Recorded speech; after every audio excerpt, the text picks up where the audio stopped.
Welcome back to Infidelity Tales Lab. We're incredibly grateful for your support. Before we begin today's tale, tell us, which city or country are you joining us from? We love connecting with our global audience. Now, let's dive into today's story. Chapter 1. Invisible Cracks. Drake Calloway never considered himself a vindictive man. After 23 years building Calloway Construction from the ground up, he'd weathered business rivals, economic downturns, and countless setbacks with the same stoic resilience that defined him since childhood. At 52, his salt and pepper hair and weather-beaten face told stories of a man who found salvation in hard work, specifically transforming abandoned buildings into architectural marvels across Chicago's evolving landscape. The November wind cut through his wool coat as Drake inspected the latest acquisition, the Harmon Theater, a once magnificent Art Deco building now standing derelict in the city's slowly gentrifying west side. His calloused fingers traced the crumbling facade as his mind calculated costs, timelines, and potential. This was his element. This was where he felt most alive. "Beautiful bones on this old girl," remarked Lyle Bradshaw, Drake's project manager and oldest friend. At 60, Lyle's massive frame had softened, but his insight remained razor-sharp. "Gonna cost a fortune to restore proper." Drake nodded, squinting up at the ornate cornice work. "Some things are worth saving, Lyle. Worth the investment." Lyle gave him a sideways glance. "Speaking of investments, how's Pamela feeling about the expansion? Still giving you grief?" Drake's jaw tightened imperceptibly. Pamela Calloway, his wife of 25 years, had once been his greatest supporter. The woman who believed in him when he was nothing but a contractor with big dreams and empty pockets. The woman who worked 2 jobs so he could get his business license. The woman who gave him Zoe, their brilliant daughter now finishing medical school. And the woman who, for the past 2 years, had become increasingly distant, critical, and disinterested in anything related to Drake or his work. "She's preoccupied with Zoe's wedding," Drake said finally. 7 months out, and it's all she talks about. "Big day," Lyle nodded. "Your little girl marrying a neurosurgeon. Not too shabby." Drake's phone buzzed. A text from Charlotte Ward, his executive assistant. "Emergency at Riverside Project. Inspector found major issues. Need you ASAP." "Duty calls," Drake sighed, pocketing his phone. "Riverside's having problems. Wanting to come?" Lyle asked. "No need. Stay here. Finish the assessment. I'll handle Riverside." 2 hours later, Drake sat in his truck outside the Riverside Apartments, another renovation project nearing completion. The building inspector had found serious electrical issues, work that wasn't up to code and posed potential fire hazards. Work that had been overseen by Vince Thornhill, the project manager Drake had hired 6 months ago on recommendation from Westlake Development's owner, Maxwell Blackwood. Max and Drake had a complicated relationship, part friendly rivalry, part mutual respect, part intense competition. They often bid on the same properties, occasionally collaborated on major projects, and maintained a cordial relationship despite being Chicago's top 2 renovation specialists. "This is the 3rd issue with Thornhill's work," Charlotte said, scrolling through reports on her tablet. At 35, Charlotte was ruthlessly efficient, brilliant with numbers, and unwaveringly loyal to Drake. Some in the industry gossiped about their relationship, but the truth was simpler. Charlotte reminded Drake of himself 20 years ago, hungry, smart, and willing to work harder than anyone else. "Fire him," Drake said flatly, "and tell accounting to withhold his last check to cover these repairs." "Already drafted the termination letter," Charlotte nodded. "But Drake, there's something else. I've been reviewing the supply orders for the last 6 months. She hesitated. "Spit it out, Charlotte. The numbers don't add up. Materials ordered don't match what's being used on sites. And Thornhill's signature is on all the discrepancies." Drake rubbed his temples. "You think he's stealing from me? Or someone is? The extra materials are being delivered somewhere, and it's costing us nearly $50,000 so far." Drake's phone rang. Pamela. He declined the call, something he found himself doing with increasing frequency lately. "Dig deeper," he told Charlotte. "If someone's stealing from me, I want to know who, why, and how much. And I want it quiet for now." Drake returned home late that evening to find the sprawling lakefront house dark, except for the soft glow emanating from his home office. He paused in the doorway, watching Pamela rifling through his desk drawers. "Looking for something?" he asked. Pamela startled, nearly dropping the file in her hand. At 50, she remained striking. Her blonde hair expensively maintained, her figure kept slim through rigorous workout routines and strict diets. Her wardrobe consistently refreshed with designer labels. "Drake, God, you scared me." She smoothed her silk blouse. "I was looking for the contact information for that florist you used for the Hilton renovation. The one who did those amazing arrangements." Drake leaned against the doorframe. "At 11:30 at night? In my personal files? Zoe's wedding, Drake. I'm meeting vendors tomorrow." She sighed dramatically. "You'd know this if you ever bothered to be involved." "I'm paying for it, Pamela. That's my involvement." He stepped into the room. "What's that file you're holding?" She glanced down as if surprised to find it in her hand. "Just some old tax documents. I got distracted looking through things." Drake took the file, financial statements from their joint accounts. "Anything interesting?" "Not particularly."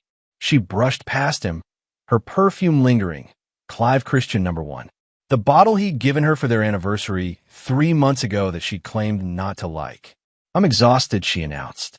"Don't stay up too late. We have brunch with the Kellers tomorrow." After she left, Drake carefully examined his office. Other drawers had been opened, papers slightly displaced. His computer showed recent activity. Someone had tried to access it but been stopped by the password. He checked his watch, nearly midnight. He opened his laptop and clicked through to the security system. The house cameras showed Pamela leaving at 9:15 a.m. that morning, returning at 4:37 p.m. with shopping bags, then leaving again at 7:22 p.m., returning at 10:58 p.m. 5 hours unaccounted for during the day, and over 3 hours tonight. Both times dressed more formally than her usual daytime attire. Drake closed the laptop, a cold weight settling in his stomach. He'd suspected for months, but had pushed the thoughts away, buried himself in work, blamed her distance on Zoe's upcoming wedding. But now, he opened his phone and found the contact information for Miriam Sloan, a private investigator who had helped with background checks on potential employees. He composed a brief email requesting a meeting tomorrow, then took one last look at the financial statements Pamela had been examining. His personal accounts, not their joint accounts. Accounts she had no legitimate reason to be interested in. Something was very wrong in his marriage. And Drake Calloway was a man who preferred to face problems head-on. Chapter 2. Paper Trails. Drake met Miriam Sloan at a small diner well away from his usual haunts. The investigator was unassuming, a 50-something woman with practical clothes and observant eyes that missed nothing. "Surveillance on your wife will run you between $500 and $800 a day, depending on how complicated it gets," Miriam explained, sipping black coffee. "I'll need a retainer of $5,000 to start."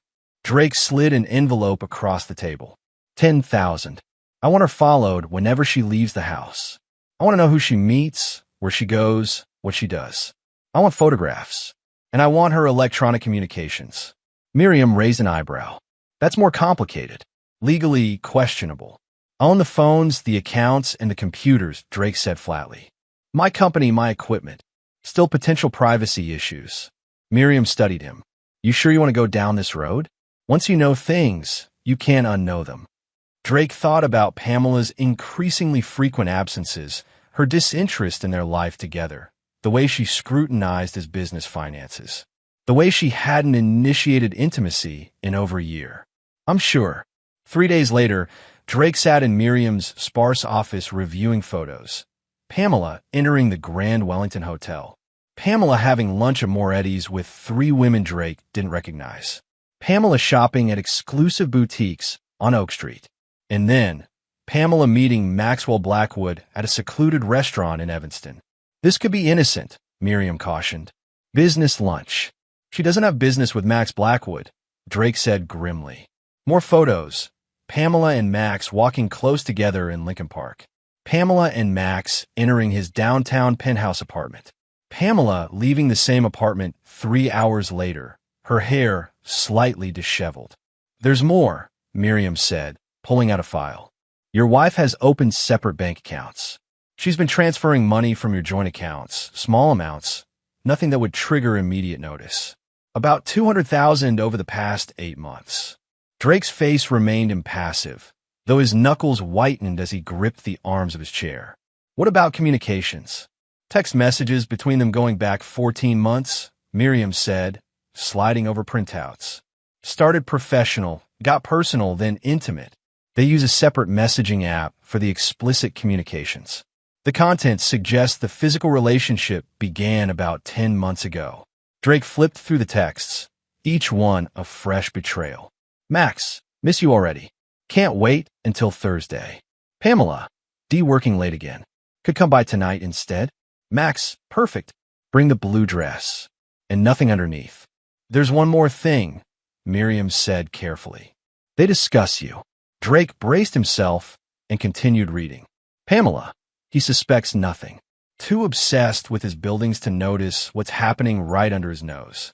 Max, how much longer until we can stop sneaking around? Pamela, after Zoe's wedding.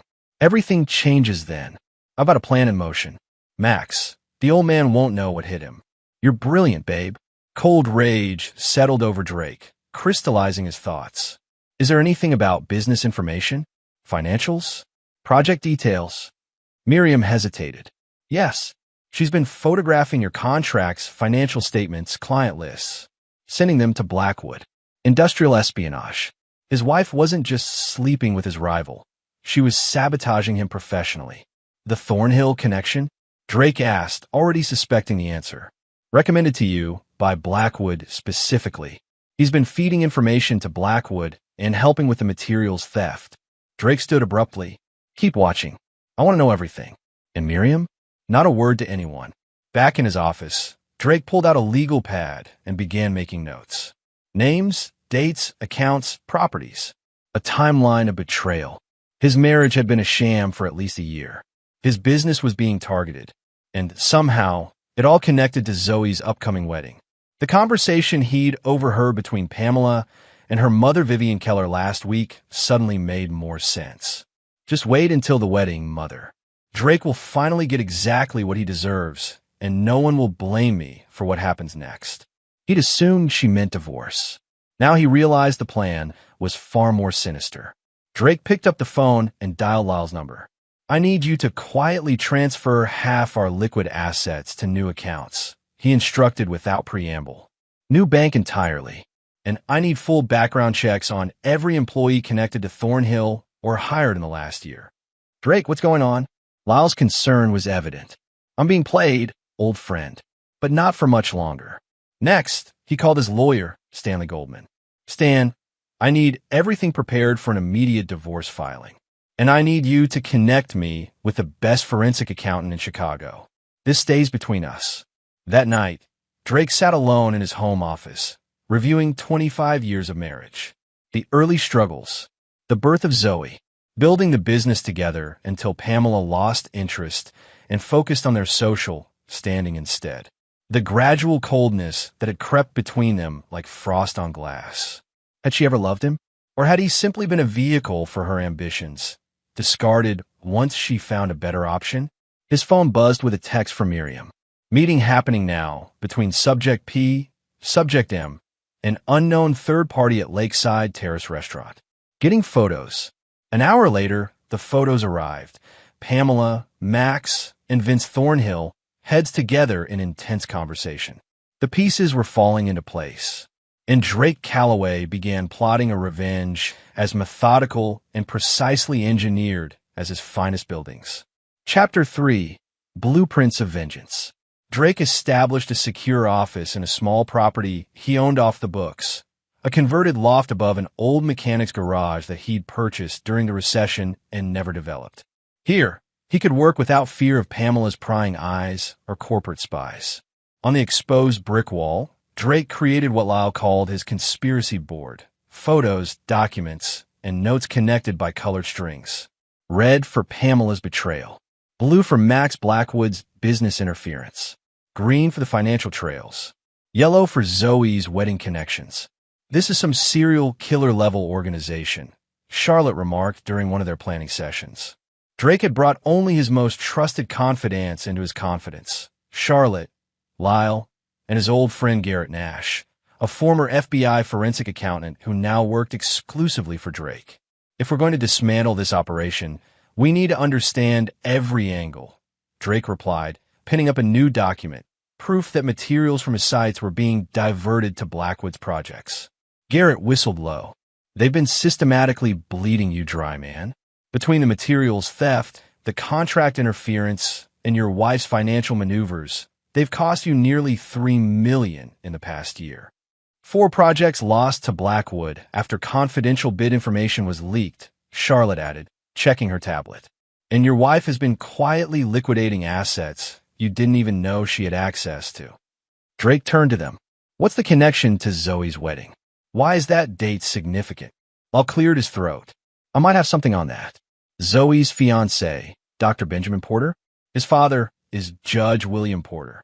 Who handles primarily, Drake prompted, commercial litigation and financial crimes in Cook County, Lyle finished, including the lawsuit against Marsden Development last year for fraud and contract interference. Drake remembered the case. Another developer taken down by suspicious circumstances, with Blackwood acquiring the assets at a fraction of their value after the judgment. They're setting me up, Drake said slowly. They're planning to manufacture evidence of financial crimes, use Pamela's mother's connections to get it before Judge Porter, and then Blackwood swoops in to pick up the pieces of your company while you're fighting criminal charges, Charlotte finished.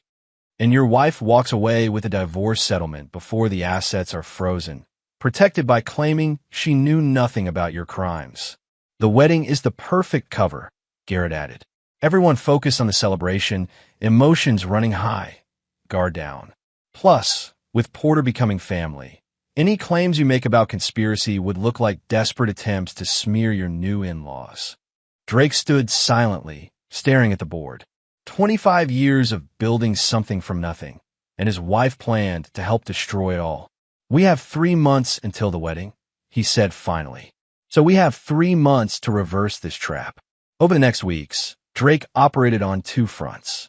Publicly, he continued as normal, running his business, attending planning meetings for Zoe's wedding, playing the oblivious husband. He even increased his working hours to give Pamela more freedom, making it easier for Miriam to document her activities. Privately, he executed his counter-strategy. First, he secured his assets. With Garrett's help, he created a labyrinth of legal protections around his core holdings, transferring ownership to trusts, restructuring the business hierarchy, and documenting every questionable transaction initiated by Pamela or Thornhill. Second, he gathered evidence. Miriam provided an ever-growing file of Pamela's activities with Blackwood. Drake installed specialized accounting software that tracked and flagged every financial anomaly. Charlotte interviewed employees connected to Thornhill, building cases against those involved in the theft. Third, he researched Blackwood's operation. Through discreet inquiries and carefully cultivated sources, Drake built a comprehensive picture of Blackwood's business, including evidence of tax fraud, permit violations, and labor law infractions. And fourth, most painfully, Drake approached his daughter Zoe for a private lunch away from either Pamela or Ben Porter. Zoe arrived at the small Italian restaurant, looking harried. At 28, she was the perfect blend of her parents' best features: Drake's determined jawline and analytical mind, Pamela's elegant features and social grace. "Dad, I only have an hour before rounds," she said, kissing his cheek before sitting. Mom's freaking out about the wedding seating arrangements, and Ben's parents are pushing for more of their friends to be included. Drake studied his daughter's face. "Are you happy, Zoe? With Ben, with the wedding plans, with all of it?" She looked surprised. "Of course. Why wouldn't I be? Just making sure this is what you want, not what everyone else wants for you." Zoe softened. "Ben's a good man, Dad. Smart, kind, ambitious in the right ways." She paused. "He reminds me of you, actually. That same quiet determination." Drake nodded, relieved. At least his daughter's relationship seemed genuine. "There's something else I need to discuss," he said carefully. "It's about the wedding, about your mother." Zoe tensed. "Dad, if this is about you two fighting again." "It's not that," Drake took a deep breath. Has your mother suggested anything unusual about the seating arrangements? About where I'll be sitting during the reception? Zoe frowned. She mentioned you might need to leave early because of work. And something about your table being near the kitchen because you want to check on the service.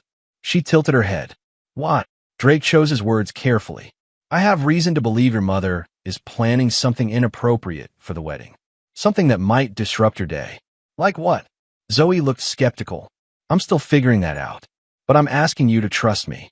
If anything unusual happens with the arrangements, anything that seems designed to separate me or embarrass me, will you let me know? Zoe studied him, her doctor's eyes clinically assessing. This is serious, isn't it? Not just you two bickering. It's serious, Drake confirmed. But I don't want you involved beyond this conversation. Your focus should be on your wedding and your career. Mom said you've been distant, obsessed with work, that you're having some kind of midlife crisis. Drake smiled sadly. I've been preoccupied, yes, but not with what she thinks. As they parted outside the restaurant, Zoe hugged him tightly. I love you, Dad. Whatever's happening between you and Mom, please try to fix it before the wedding. For me, I love you too, sweetheart. And I promise, by your wedding day, everything will be resolved one way or another. 2 days later, Zoe called him.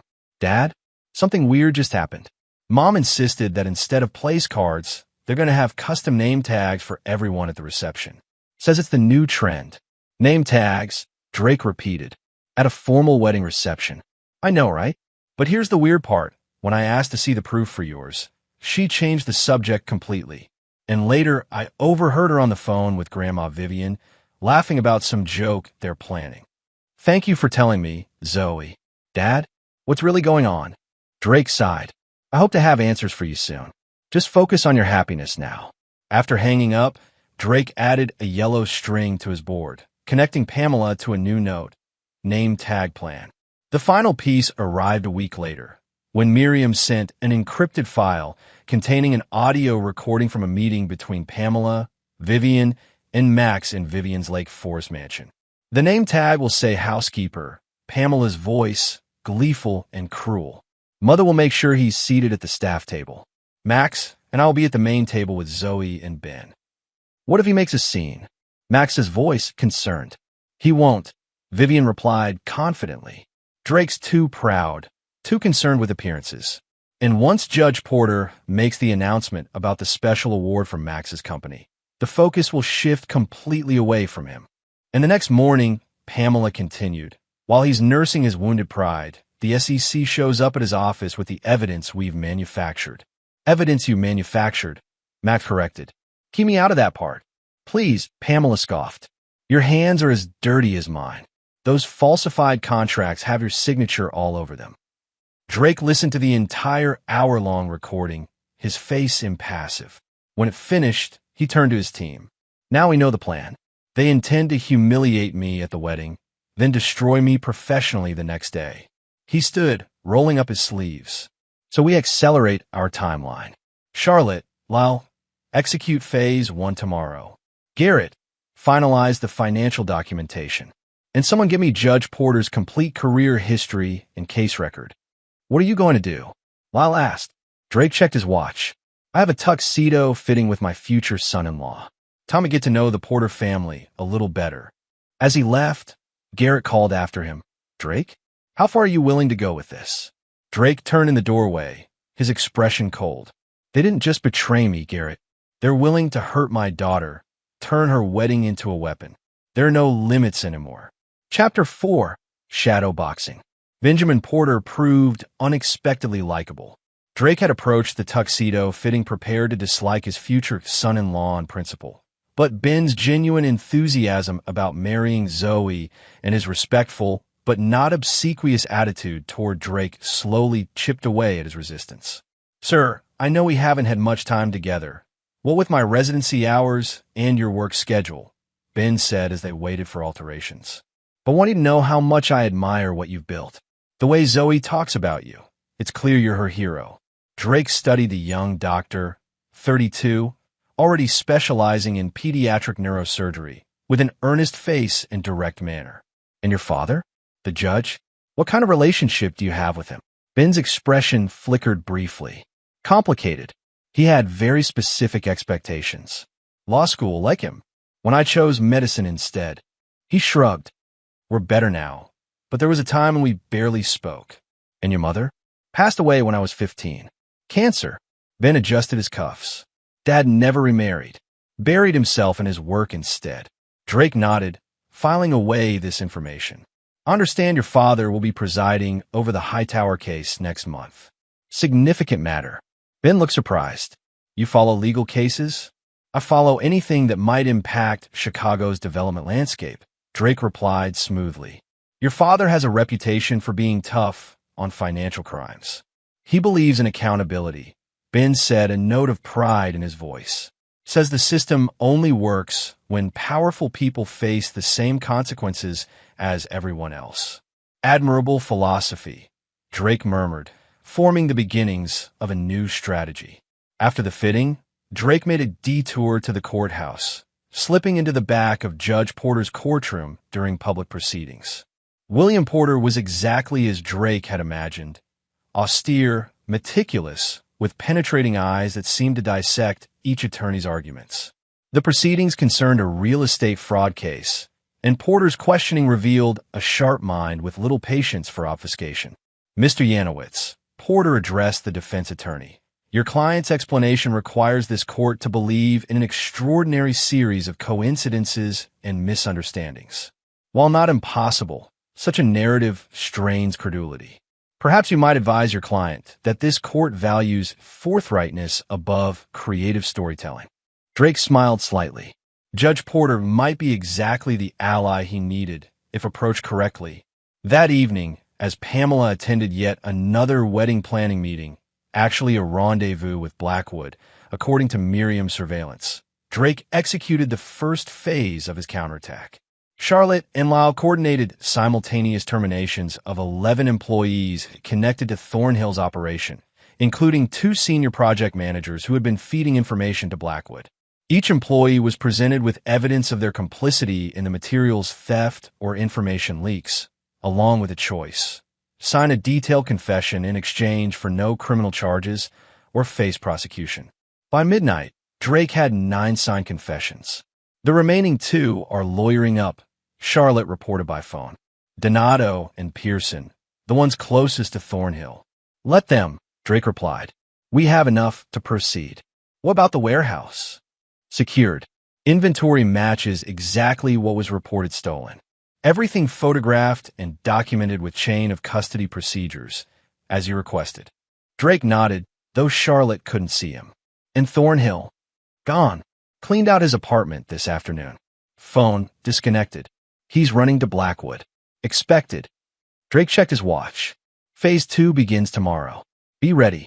The next morning, Drake visited his attorney, Stanley Goldman's office with Garrett in tow. We have everything we need, Drake told the silver-haired lawyer, sliding a thick folder across the desk. Complete documentation of systematic theft, industrial espionage, and conspiracy involving Maxwell Blackwood, Vincent Thornhill, and multiple former employees of my company. Stanley reviewed the documents, frowning. This is extremely serious, Drake. Criminal charges, civil liability, millions in damages. I'm aware. And your wife's involvement? Drake's jaw tightened. Documented separately. That's a personal matter I'll handle differently. Stanley nodded, knowing better than to press. What do you want to do with this information? 2 things, Drake said. First, prepare a complete case file for the district attorney's office, but don't file yet. We hold that in reserve. And second, schedule a meeting with Judge William Porter. Unofficial. Off the record. Stanley's eyebrows shot up. The same Judge Porter who's about to become your in-law? Drake, that's extremely unorthodox. Potentially inappropriate. Not to discuss any cases, Drake clarified. A personal matter regarding the wedding. My future son-in-law's father should be made aware of certain security concerns. Stanley looked skeptical but nodded. I'll see what I can arrange. Discreetly. 2 days later, Drake sat in Judge Porter's private chambers, the 2 men alone at the judge's small conference table. Mr. Calloway, my clerk indicated this meeting concerned security issues related to Benjamin and Zoe's wedding. Porter began formally. While I agreed to this unusual meeting out of concern for the event, I must emphasize that my judicial position precludes certain discussions. I understand completely, Your Honor, Drake replied, and I appreciate your caution. What I'm about to share with you has nothing to do with any cases before your court, but everything to do with our children's wedding. Drake carefully laid out selected evidence of Pamela's affair with Blackwood, the planned humiliation at the wedding, and the scheme to announce Blackwood's Achievement Award at the reception, all without mentioning the financial crimes or the SEC investigation they planned to trigger. Porter's expression remained judicial, impassive, evaluating, but his knuckles whitened as he gripped his pen. You understand what you're alleging, Mr. Calloway? That my son is being manipulated as part of some vendetta against you. Not Benjamin, Drake clarified. He's an innocent party, like my daughter. But yes, their wedding is being co-opted. And because I care deeply about Zoe's happiness, I've refrained from exposing the situation publicly. These recordings, Porter gestured to the evidence file, legally obtained. Every piece of evidence was collected by licensed professionals using legal methods, Drake assured him, the careful phrasing not lost on the judge.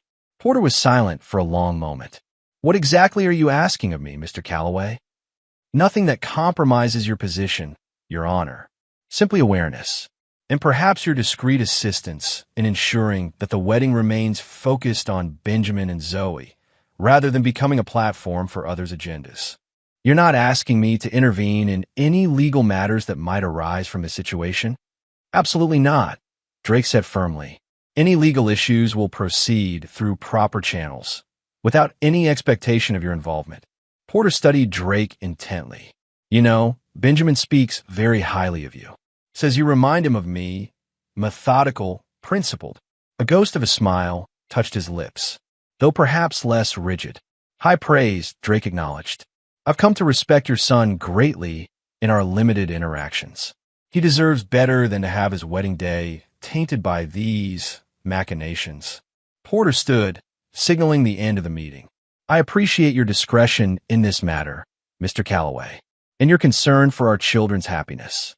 He extended his hand. Rest assured, I take family matters very seriously.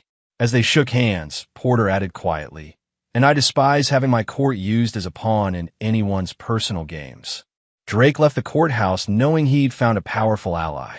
The judge wouldn't interfere directly, but he was now alert to the possibility of his court being manipulated, and Drake suspected William Porter would begin scrutinizing any Blackwood-related matters with heightened attention. Meanwhile, Charlotte implemented Phase 2 of the plan, financial isolation. Working with Garrett, she systematically secured every aspect of Drake's business against Pamela or Blackwood's interference. Access credentials were changed, banking authorizations updated, new security protocols implemented across all projects.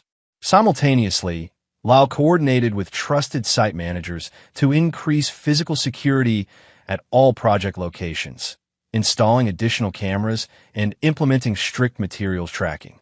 We've essentially created a financial and operational fortress, Charlotte reported at their next secret meeting. Nothing gets in or out without multiple authorizations. How's Pamela reacting? Lyle asked. Drake pulled up Miriam's latest surveillance summary on his tablet. Frustrated, she tried to access our joint investment account yesterday and found the balance significantly reduced. Did you move the money? Charlotte looked concerned. No, I documented her withdrawals over the last 6 months and filed a formal fraud report with the investment firm. They've frozen the account pending investigation. Garrett whistled. Cold, man. Very cold. She's stealing from me to finance her affair and my destruction, Drake said flatly. I'm simply creating a paper trail. The next day, Pamela confronted him in his home office, her carefully maintained composure cracking. The Merrill Lynch account is frozen, she said without preamble. Something about suspicious activity. Drake looked up from his laptop with practiced confusion. Really? That's concerning. Did you call them? Of course I called them. Her voice rose slightly. They said you filed some kind of fraud report. I did, Drake confirmed calmly. Their security department flagged unusual withdrawals. Large amounts to accounts I didn't recognize. They asked if I had authorized them. I hadn't. Pamela's face flushed. Those were for Zoe's wedding expenses. Interesting, Drake said, opening a folder on his desk. Because none of the withdrawals match any wedding vendor payments. I've been keeping careful records, Pamela. The deposits went to a private account at Chicago Trust. Your account. For a moment, Pamela seemed genuinely rattled, but quickly recovered. I consolidated the wedding funds for easier tracking. You've been so busy, I didn't want to bother you with details. Drake just looked at her, saying nothing. Don't you trust me? She demanded. Should I? He countered quietly. Something flickered in her eyes. Uncertainty, perhaps even fear, before her expression hardened again. This is ridiculous.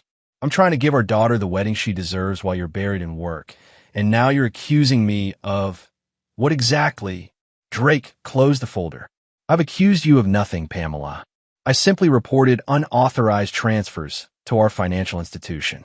If everything is legitimate, as you claim, I'm sure it will be resolved quickly. She stared at him, clearly trying to determine how much he knew. Fine. Use your own money for the rehearsal dinner, then. I've already told Vivian you'd handle it personally. After she stormed out, Drake sent a text to Miriam. Subject agitated. Expect emergency meeting with associates.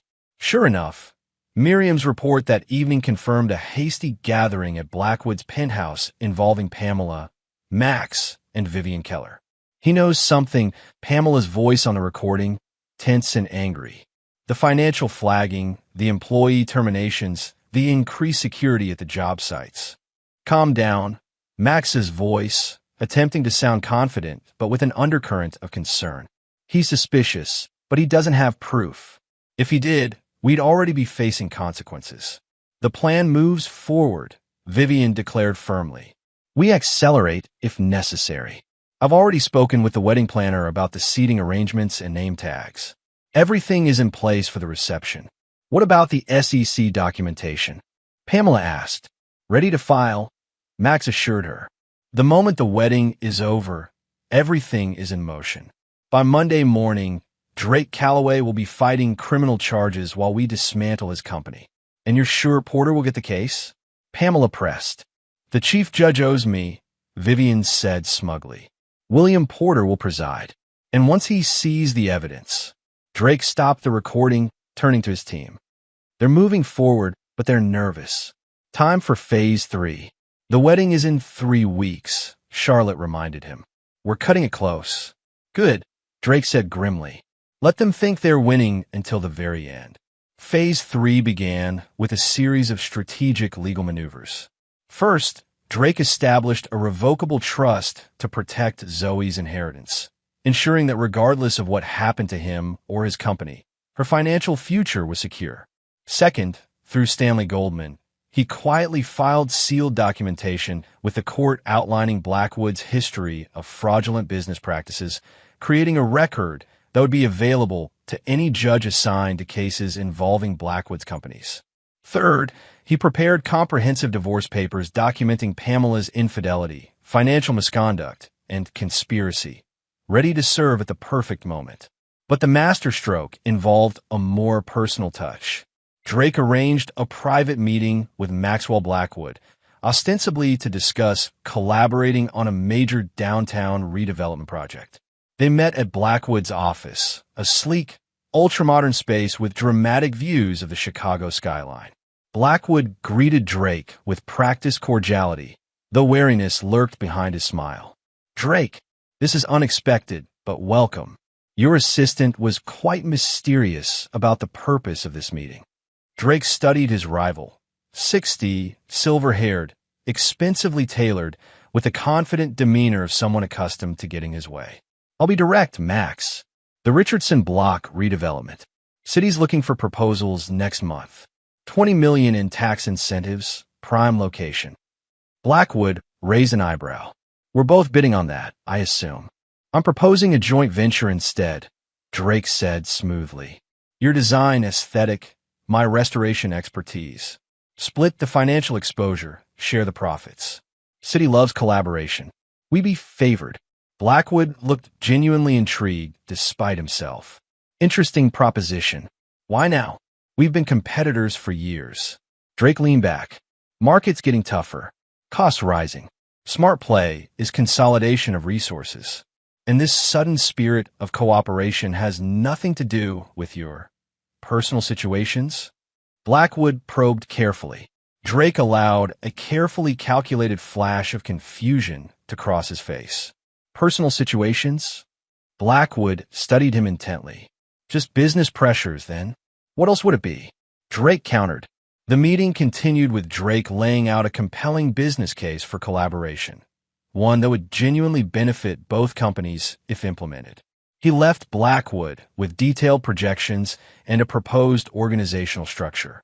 I'll need your answer within a week, Drake said as he prepared to leave. City's deadline won't wait. I'll review the numbers, Blackwood promised, walking him to the elevator. It's an intriguing proposition. As the elevator doors were closing, Drake added casually, "Oh, and Max? Looking forward to seeing you at Zoe's wedding. Pamela mentioned you'd been added to the guest list." The momentary flash of panic in Blackwood's eyes was exactly what Drake had been waiting for. Confirmation that Blackwood now faced a dilemma.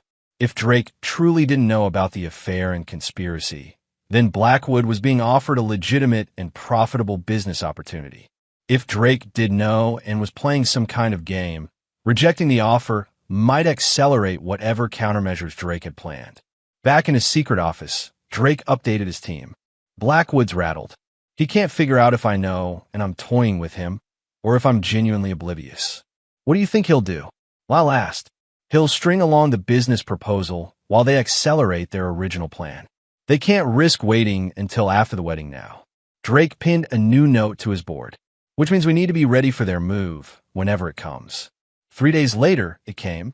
Pamela announced over breakfast that the rehearsal dinner venue had been changed. Mother found a much better place. More exclusive, but it requires final confirmation today. Drake nodded amiably. Whatever you think is best. And there's been a slight change to the reception's seating, she continued, watching him carefully. You'll be at a table with the venue staff supervisors to ensure everything goes smoothly.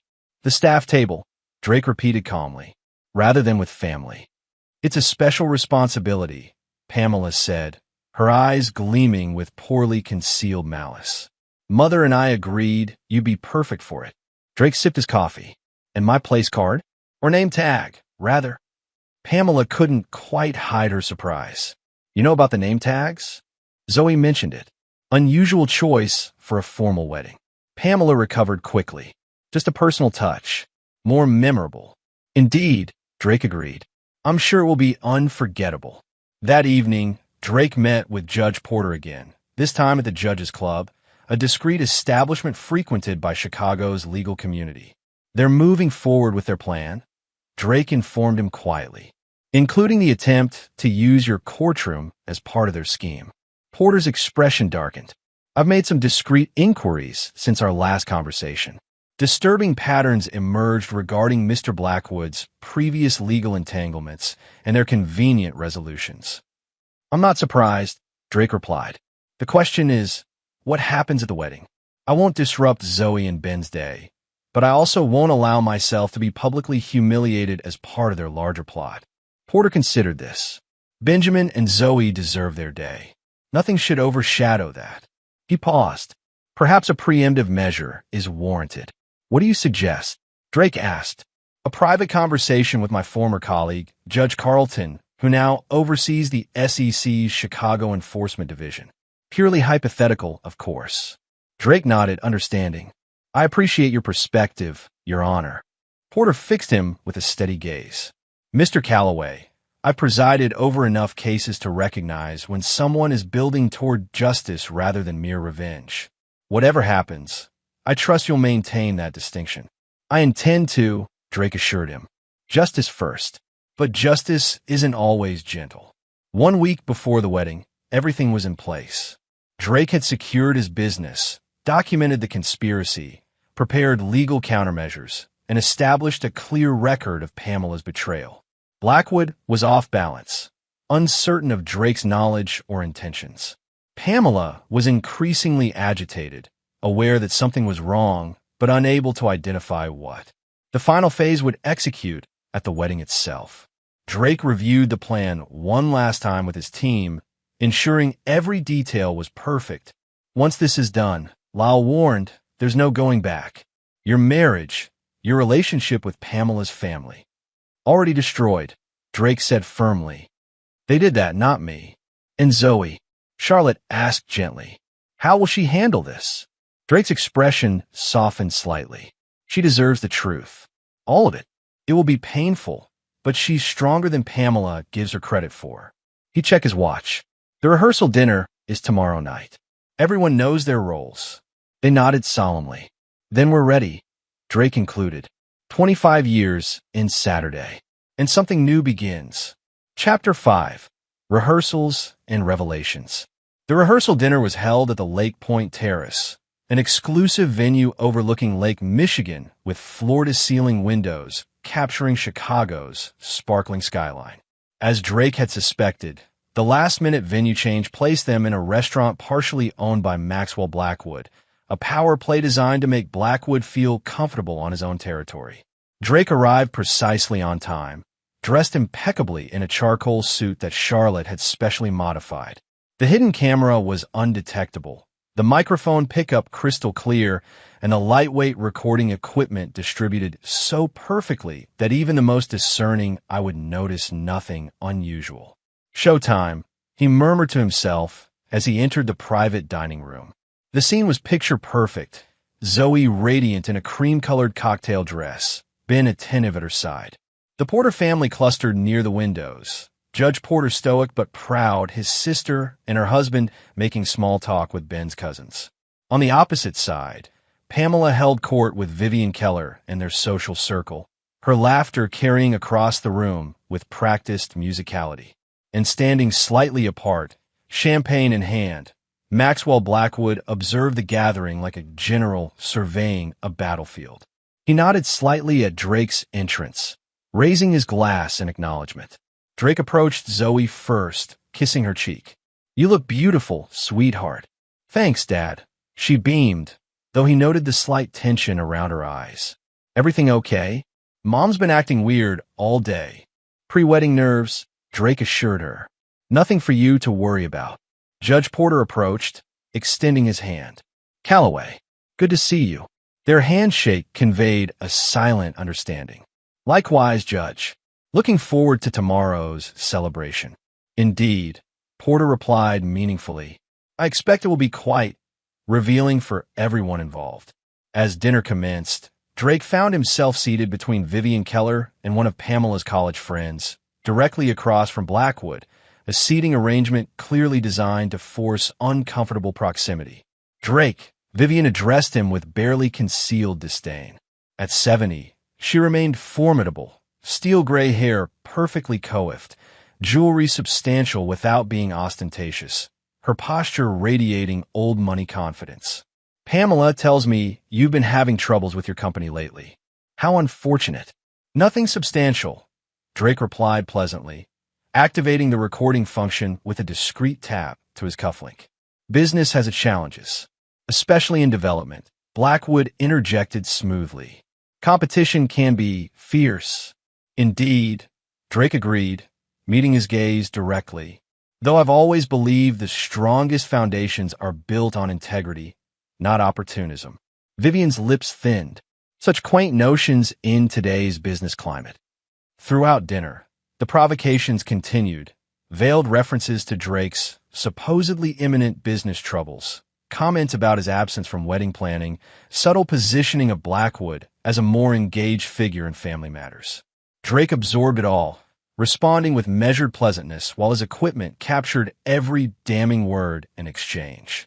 Pamela grew increasingly frustrated with his composure, her attempts to provoke him growing less subtle as the evening progressed. After the main course, she approached his seat, resting her hand possessively on Blackwood's shoulder. Max has been such a help with the wedding arrangements, she announced loudly enough for nearby tables to hear. I don't know what we would have done without him. So much more available than some people. I'm grateful for anyone who contributes to Zoe's happiness. Drake replied evenly, noting the flash of uncertainty in Blackwood's eyes. The planned speeches began. Ben spoke lovingly of Zoe, his sincerity evident in every word. Zoe responded with equal warmth, thanking both families for their support. Judge Porter offered dignified congratulations. Then Pamela rose, champagne glass in hand. "Tomorrow marks a new beginning for our family," she announced, her gaze sweeping the room before settling challengingly on Drake. "Some chapters and so new ones can begin. Some roles change. Some truths finally come alight." The double meaning was clear to those in the know, though most guests simply smiled at what seemed like typical mother-of-the-bride sentiments. When it was Drake's turn, he stood slowly, buttoning his jacket. "Tomorrow, my daughter marries a fine man from an honorable family. Nothing is more important than that central truth." He raised his glass. "To Zoe and Ben, may your foundation be strong, your walls sturdy, and your roof protect you from life's storms. And may you always remember that true partnerships are built on honesty, loyalty, and mutual respect." He locked eyes with Pamela as he finished, because without those elements, even the grandest structures eventually collapse. As the evening wound down, Drake executed the next phase of his plan. He approached Maxwell Blackwood at the bar, ensuring they were just out of earshot of others, but still visible. "Have you considered my proposal?" Drake asked, keeping his expression neutral. Blackwood swirled his scotch. "The Richardson Project? It has merit from a business perspective, but timing might be problematic." "Timing," Drake repeated. Interesting choice of words. Time has a way of revealing things, doesn't it? Secrets, schemes, betrayals. Blackwood's composure slipped momentarily. "I'm not sure what you're implying, Drake." "I think you are." Drake moved slightly closer, his voice dropping. "The wedding is tomorrow. My daughter's special day. If anything happens to disrupt that event, to cause her pain or embarrassment, the consequences will be significant." "Are you threatening me?"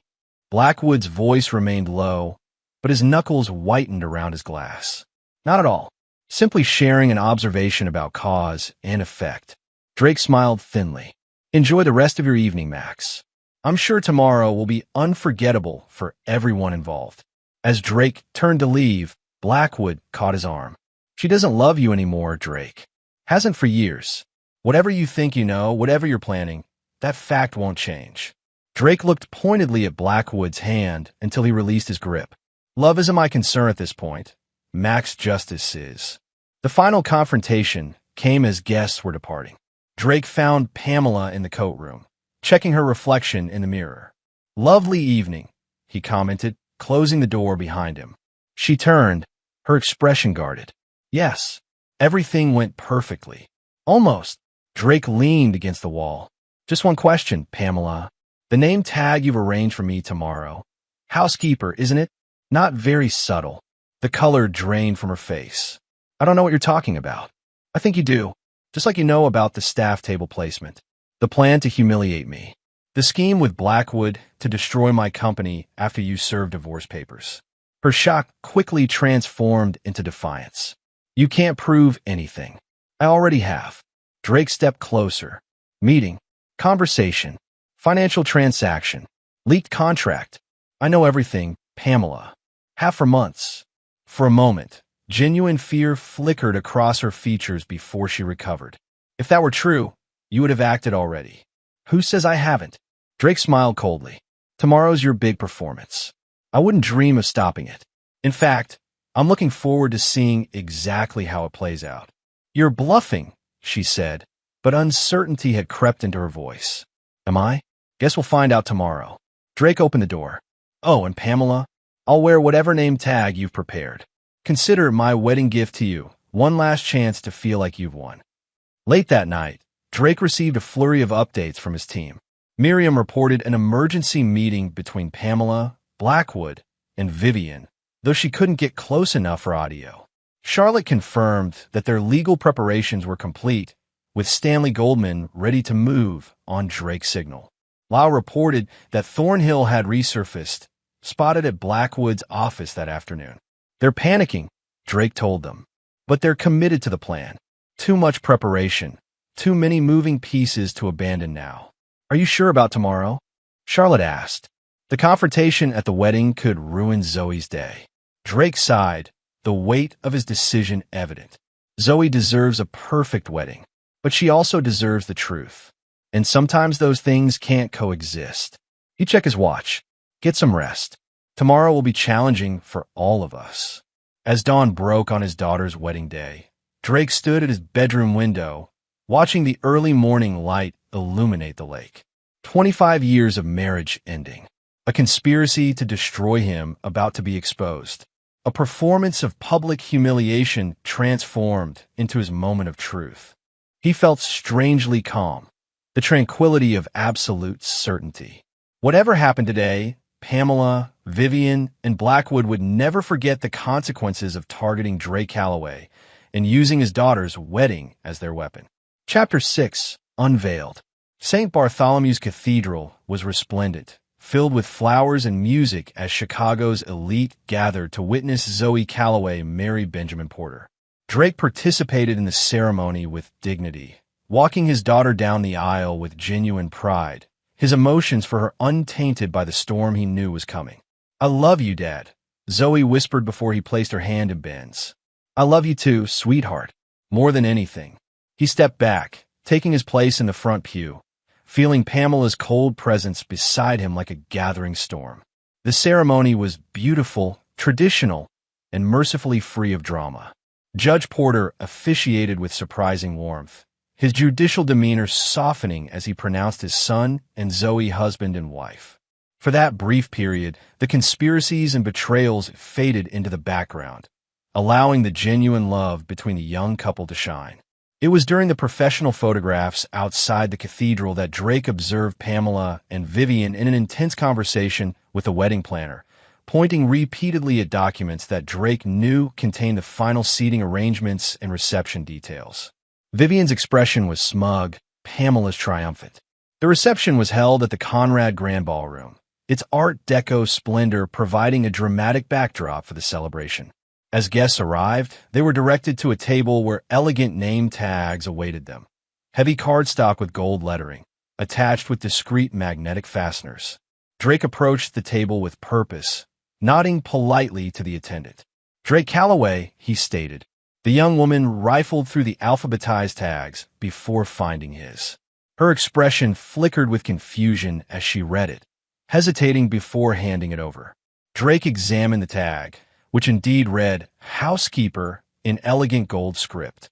He smiled, pinning it to his lapel without comment. "Is there a problem, sir?" the attendant asked uncertainly. "Not at all," Drake assured her. "Everything is exactly as expected."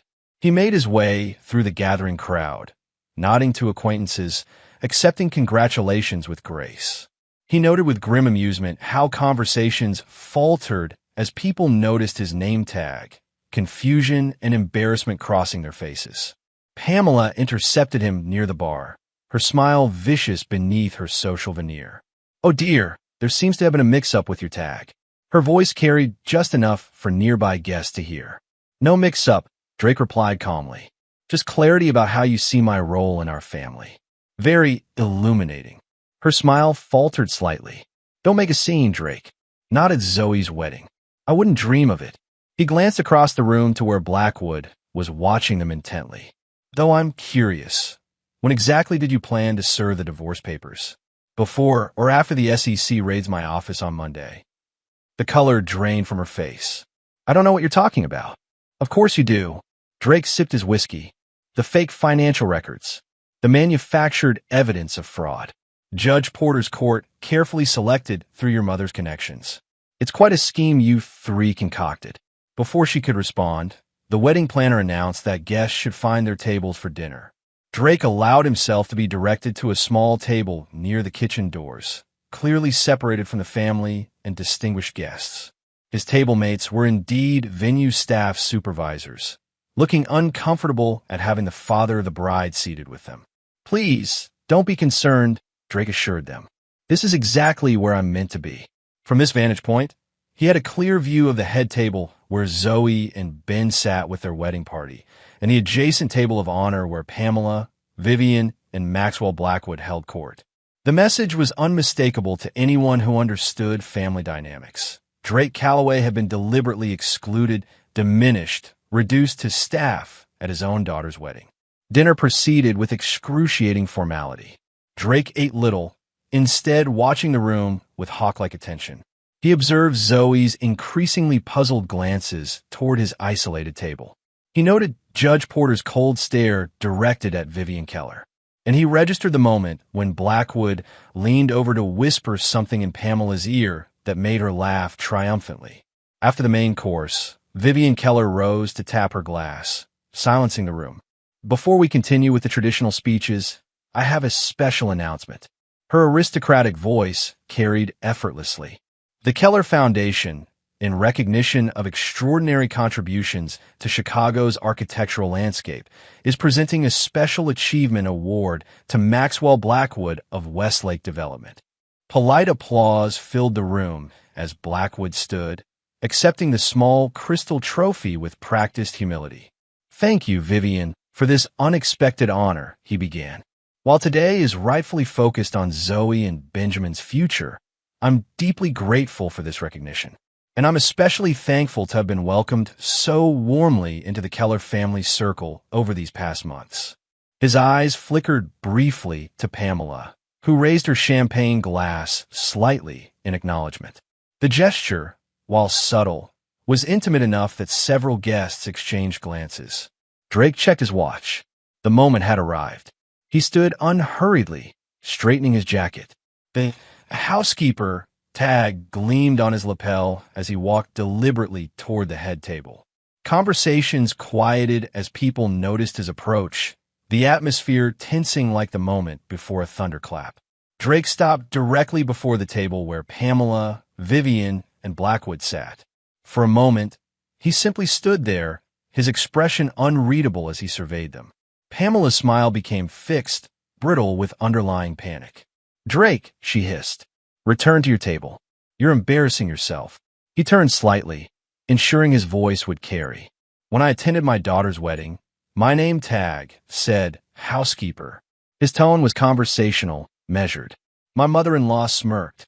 "You're just a servant here." The room grew eerily quiet. "Worse, I had no meal," Drake continued, gesturing to the nearly empty plate that had been served at his isolated table. My wife giggled. "Food is for real family." Pamela half rose. "Drake, you're making a scene. Think of Zoe." "I am thinking of Zoe," Drake replied. "She deserves the truth." He turned to address the stunned guests. I stood up, took off my ring, and said, "Before I go, I want you to see this video." With practiced precision, Drake activated his cufflink. The ballroom's video screens, originally intended for wedding photos, flickered to life, displaying crystal-clear footage of Pamela and Maxwell Blackwood in intimate embrace, followed by audio recordings of their conspiracy conversations. The name tag will say housekeeper. Pamela's recorded voice filled the ballroom. Mother will make sure he's seated at the staff table. And the next morning, while he's nursing his wounded pride, the SEC shows up at his office with the evidence we've manufactured. Vivian Keller surged to her feet. "Turn that off immediately.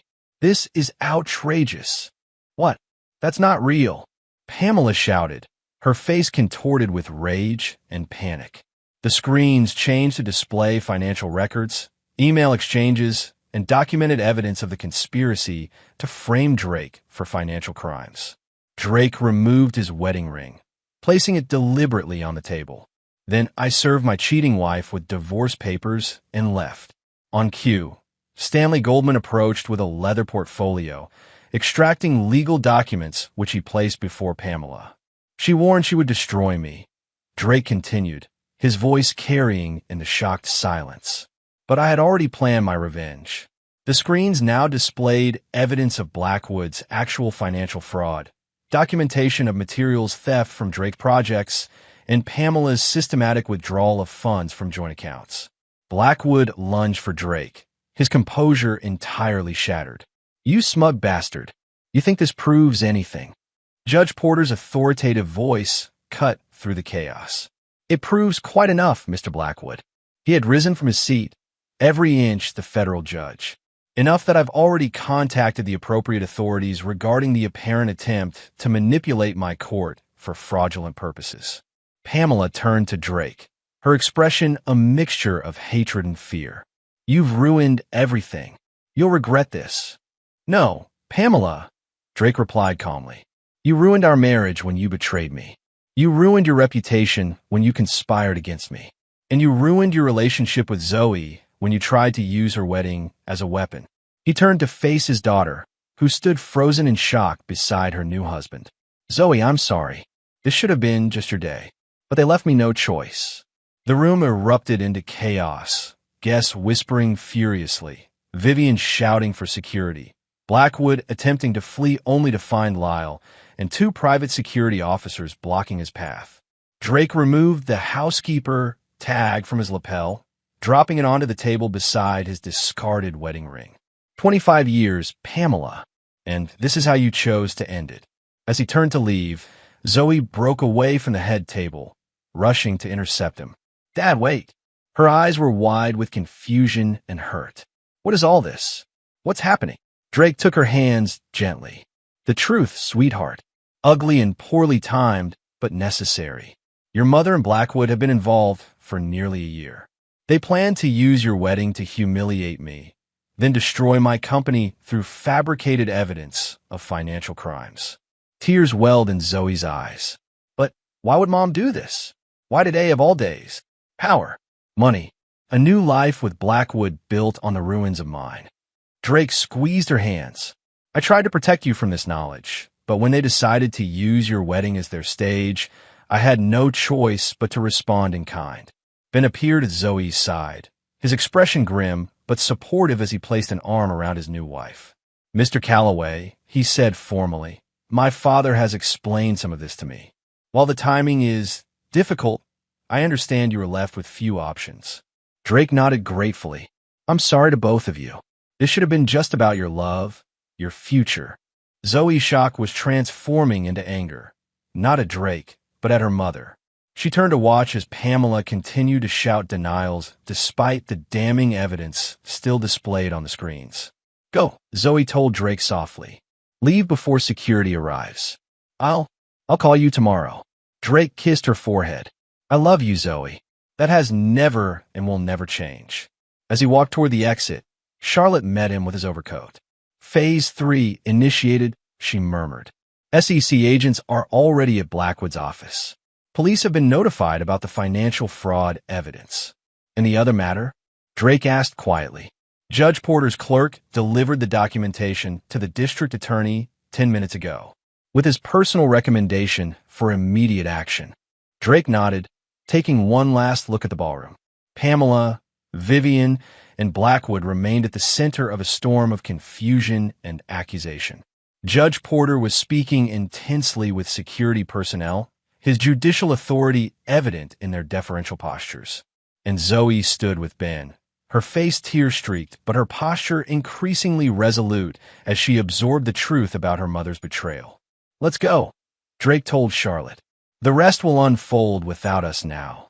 As they stepped into the cool evening air, Drake felt neither triumph nor satisfaction, only the weary relief of a man who had faced treachery with truth, betrayal with justice. The war was won, but the battlefield remained in ruins. Chapter 7, Shockwaves. Drake awoke in the guest suite of Lyle's lakefront condo, momentarily disoriented by the unfamiliar surroundings before the events of the previous day crashed back into his consciousness.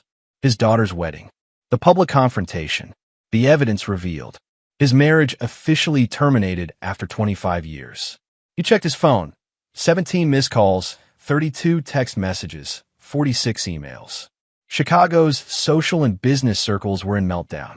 Drake set the phone aside without reading any of it. Lyle appeared in the doorway, offering a steaming mug of coffee. How you holding up? Drake accepted the coffee gratefully. Survived worse. Debatable. Lyle settled into an armchair. Pretty epic nuclear option you deployed yesterday. Half the city's talking about it, and the other half, pretending they're not, while secretly getting all the details. Lyle's weathered face creased with concern. Stanley called. Police picked up Blackwood last night.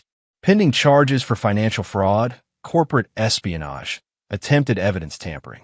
They're looking for Thornhill too, but he's in the wind. Drake nodded. Pamela, holed up at her mother's estate in Lake Forest. Vivian's attorney has been making threatening calls, but it's mostly bluster. Lyle hesitated. Zoe tried to reach you around midnight. Drake closed his eyes briefly.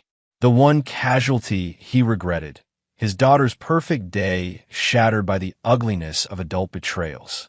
I'll call her when things settle. There's something else, Lyle said carefully. News vans outside your house. Reporters calling the office. This thing's gone viral, Drake. Of course it had. A high society wedding turned public scandal involving two of Chicago's most prominent business figures, complete with infidelity, conspiracy, and financial crimes. It was catnip to the media. Charlotte's implementing the crisis management protocol, Lyle continued. But you'll need to make some decisions soon about how to handle the publicity. Drake set down his coffee. First things first. I need to secure what's mine. Has Garrett confirmed that all accounts are protected? Locked down tight. Pamela can't access anything connected to you or the company. And the job sites. Additional security in place at all locations. No incidents so far. Drake nodded, mentally ticking through his priority list. I need to speak with key clients today. Reassure them that projects continue unaffected. Then meet with the management team to address any concerns. And the personal stuff? Lyle asked gently. The house. Your belongings. Drake hadn't even considered the practical aspects of his marriage's implosion. The shared home, possessions accumulated over 25 years, the mundane logistics of separated lives. I'll send a security team to collect essential items, he decided. The rest can wait until the legal dust settles. By noon, Drake had established a temporary command center in Lyle's dining room. Charlotte arrived with 3 assistants, laptops, secure phones, and a meticulously organized action plan. We've identified 3 primary narrative threads in the media coverage, she reported, displaying a color-coded analysis on her tablet. Business scandal, society scandal, and legal proceedings. Our strategy addresses each separately while maintaining consistent messaging across all channels. Drake studied the document. No personal interviews. No comments on the marriage beyond the prepared statement. Focused communication on business continuity and cooperation with authorities. Exactly, Charlotte nodded. We've also prepared talking points for all senior managers and site supervisors. Everyone stays on message. Drake turned to Garrett, who had joined them via secure video call. What's the financial impact assessment? Stock took a 15% hit this morning, Garrett reported grimly. Expected, given the circumstances. But our fundamentals remain strong. The materials theft and contract interference evidence actually works in our favor, positions us as victims rather than perpetrators. The Richardson Block project? Cities placed the bidding process on hold pending the investigation into Blackwood's companies. We're still in contention once it resumes. Drake absorbed this information, mentally calculating next steps. And the SEC investigation Blackwood was planning to trigger. Completely defused, Garrett assured him. Judge Porter's intervention was key. He made sure the right people understood that the evidence was fabricated as part of a personal vendetta. A text message alert drew Drake's attention back to his phone. Zoe, can we talk? Alone. He replied immediately. Name the time and place. Her response came quickly. Promontory Point. 3 p.m. Drake looked up at his team. I need 2 hours this afternoon. Personal matter. Charlotte nodded, understanding. We'll hold the fort. At precisely 3 p.m., Drake stood at Promontory Point, the Lake Michigan wind buffeting his coat as he gazed across the steel-gray water.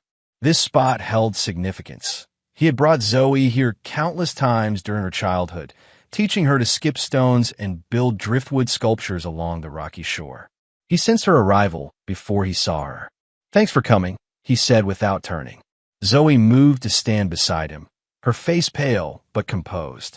She wore casual clothes, jeans, boots, an oversized sweater, a stark contrast to yesterday's bridal elegance. Ben's covering my shift, she said. I have an hour before I need to be back at the hospital. They stood in silence for a moment, both watching the restless lake.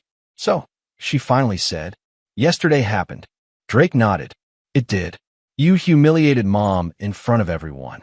"I exposed the truth," Drake corrected gently. "There's a difference." Zoe turned to face him, her expression troubled. "I'm not defending what she did. The affair, the conspiracy, using my wedding as some kind of battleground. It's inexcusable." She hugged herself against the wind. "But did it have to happen like that? In front of everyone I know? On my wedding day?" Drake considered his answer carefully. "3 weeks ago, I discovered their plan to use your wedding to publicly humiliate me, then destroy my company and reputation immediately after. I had limited options, limited time. You could have told me beforehand," Zoe argued. "Warn me, and place you in an impossible position between your parents on your wedding day." Drake shook his head. "I couldn't do that to you. So instead you turned my reception into a scandal that's all over the news." Her voice cracked slightly. "Ben and I can't even leave our apartment without reporters shouting questions." Drake felt the weight of that consequence. "I'm sorry for that part, truly. I focused so much on countering their attack that I underestimated the collateral damage." He reached for her hand. "If I could have found another way that didn't hurt you, I would have taken it." Zoe didn't pull away, but her expression remained troubled. "Mom called me this morning. She's claiming most of your evidence is fabricated or manipulated, that you're having some kind of breakdown driven by jealousy."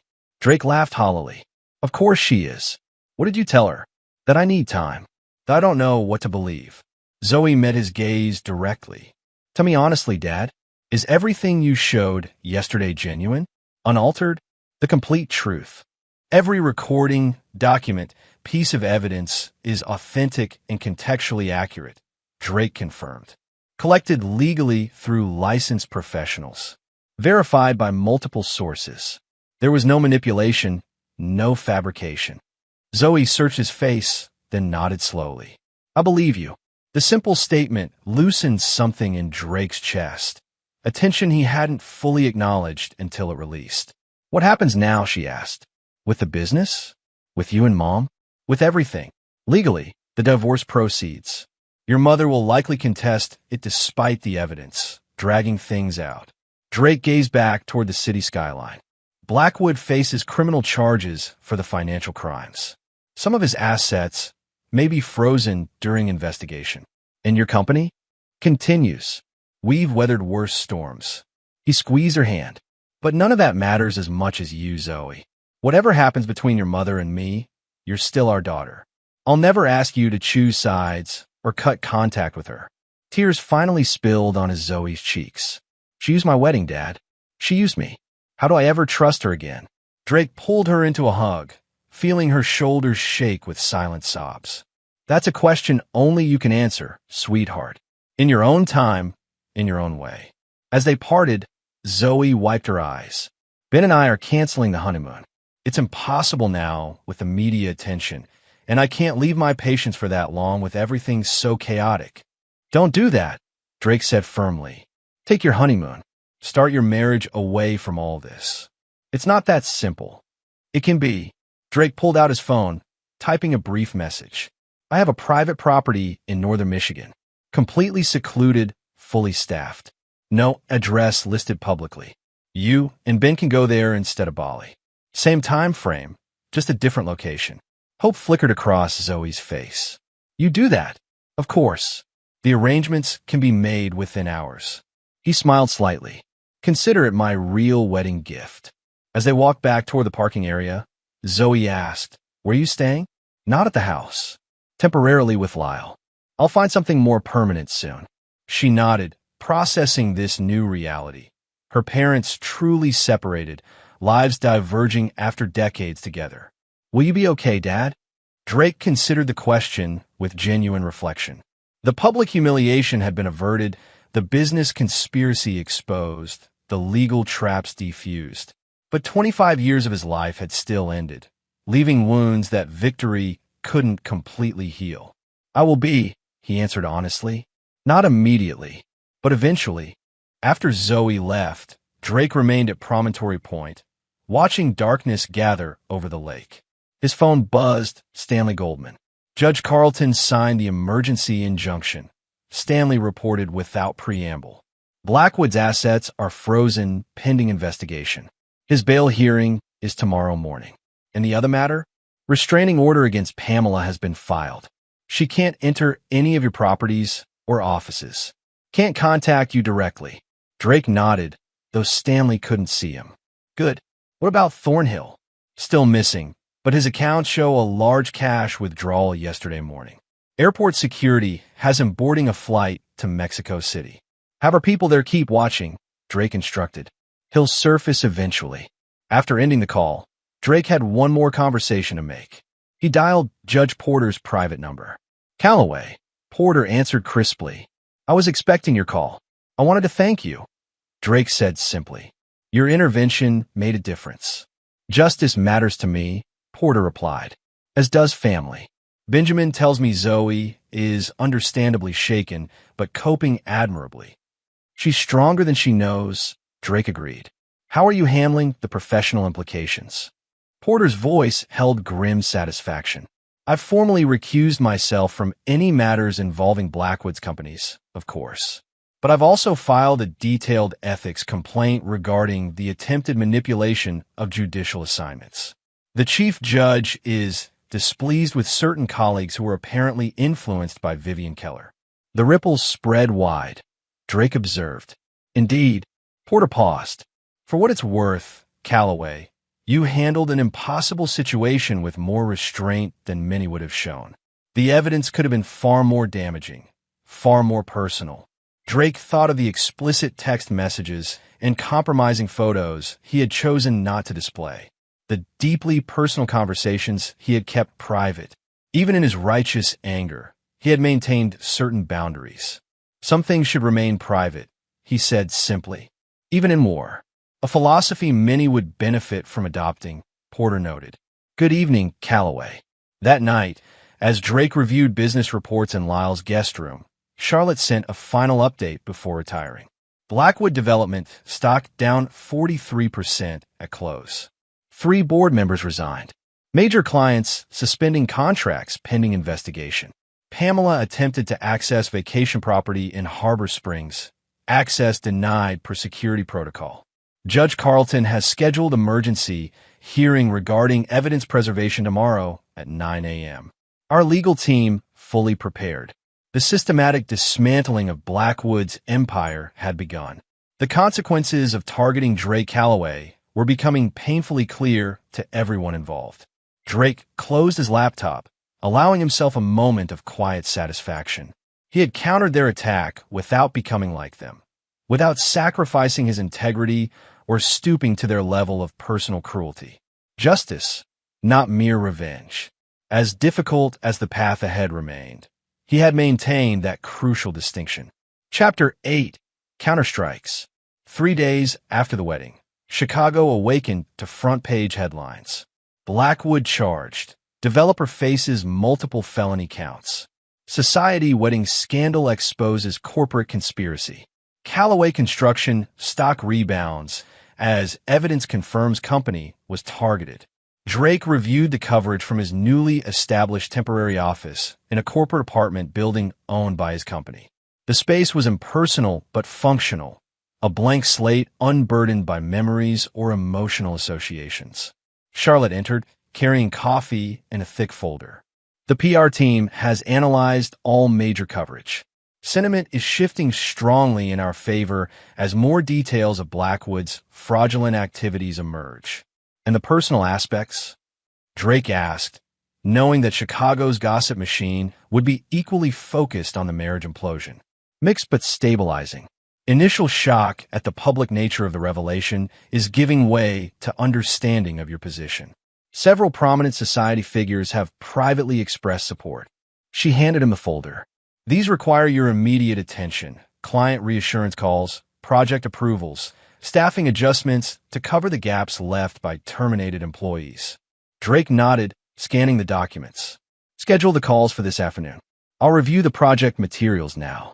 There's one more thing, Charlotte said carefully. Pamela's attorney called. She's contesting the divorce terms, claiming duress and misrepresentation. Drake looked up. unsurprised but irritated. Of course she is.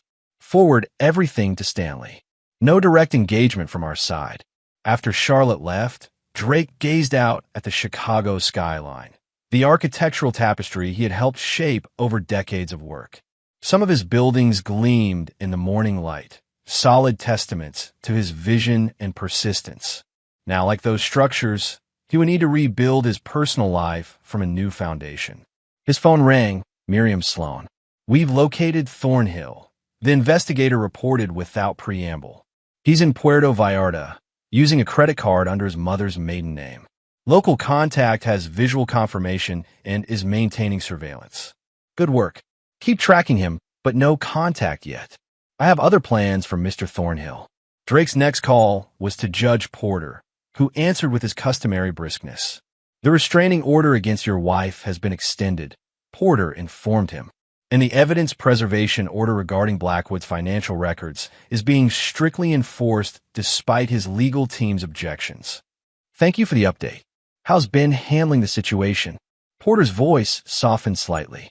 "Better than expected. He's a doctor, accustomed to dealing with difficult realities, and he's primarily concerned with Zoe's well-being." "As am I," Drake assured him. "They're my Michigan property now, completely private, away from media attention." "A thoughtful solution," Porter acknowledged. "Calloway, there's something else you should know. My former clerk reports that Vivian Keller has been making calls to several judges, attempting to influence the trajectory of both the criminal cases and your divorce proceedings." Drake frowned. "Can she be stopped?" "Already in motion. The Judicial Ethics Committee has been quietly notified. Vivian's influence may have been substantial in social circles, but the judiciary takes manipulation attempts very seriously." "I appreciate the information." After completing his morning calls, Drake met with Lyle and Garrett to assess the company's position. The news was surprisingly positive. The stock had recovered most of its initial losses. Key projects remained on schedule, and clients have been largely reassured by Drake's personal outreach. "The narrative is working in our favor," Garrett explained, displaying analytics on his tablet. "You're being positioned as the wronged party who exposed corruption rather than perpetrated it. The business community respects decisive action, even if the social consequences were messy." Speaking of messy, Lyle interjected, "Pamela made another attempt to access joint financial accounts this morning. When denied, she apparently became quite vocal with the bank manager." Drake shook his head. "She still doesn't understand that her old tactics won't work anymore." Their meeting was interrupted by an urgent call from Stanley Goldman. "Drake, Blackwood made bail," the attorney reported tensely. $5 million, posted by some shell corporation, we're still tracing. He's restricted from leaving the state and surrendered his passport, but he's out." Drake absorbed this news calmly. Expected. His team will fight aggressively. There's more. He held an impromptu press conference on the courthouse steps, claiming persecution and vowing to expose the truth about Drake Calloway's vendetta against him. "Send me the footage," Drake requested. "And Stanley? Accelerate our counterfiling against Pamela. No more measured responses. Full disclosure of all evidence in the court record." After reviewing Blackwood's defiant press statement, Drake summoned his crisis team for an emergency strategy session. The developer had appeared haggard but combative, portraying himself as the victim of a jealous husband's elaborate revenge scheme. "He's trying to reframe the narrative," Charlotte observed. "Make this about a personal grudge rather than his actual crimes." "Expected but ineffective," Drake responded. "The financial evidence is too substantial to dismiss as fabrication." His own partners are already distancing themselves. "Still, public perception matters," Garrett cautioned, "especially with the high-profile nature of this situation." Drake considered their position carefully. "We maintain our current strategy, factual, business-focused communication. No personal attacks, no emotional responses. Let the evidence and legal proceedings speak for themselves." His phone buzzed with a text from an unexpected source. Maxwell Blackwood himself. "This isn't over, Drake. You won a first round, but I still have cards to play. Willing to discuss terms if you are. Mutual damage control." Drake showed the message to his team. "He's fishing," Lyle said immediately. looking for any opening to negotiate his way out of criminal charges. Or setting up a trap, Charlotte suggested. Recording conversations to twist later. Drake typed a simple response. All communication through respective legal counsel only. The blocked number buzzed again almost immediately. Pride before the fall, Drake. Your daughter's reputation is still at stake. Think carefully. Drake's expression hardened. He's threatening Zoe now. Empty threat, Garrett assured him. She's completely insulated from this legally. But not socially or emotionally, Drake noted grimly. Charlotte, contact our security team. I want protection details on Zoe and Ben when they return from Michigan. And notify Judge Porter of this implicit threat. That evening, Drake received another unexpected call from Vivian Keller. You've made your point, Drake, she began without greeting, her aristocratic voice tight with controlled fury. You've embarrassed my daughter, damaged Maxwell's business, and created a spectacle that will take months to overcome. Surely that's sufficient revenge for whatever perceived slight you're nursing. Drake leaned back in his chair. Interesting perspective, Vivian. Completely detached from reality, but interesting nonetheless. Don't be flippant with me, she snapped. I'm offering you a civilized resolution.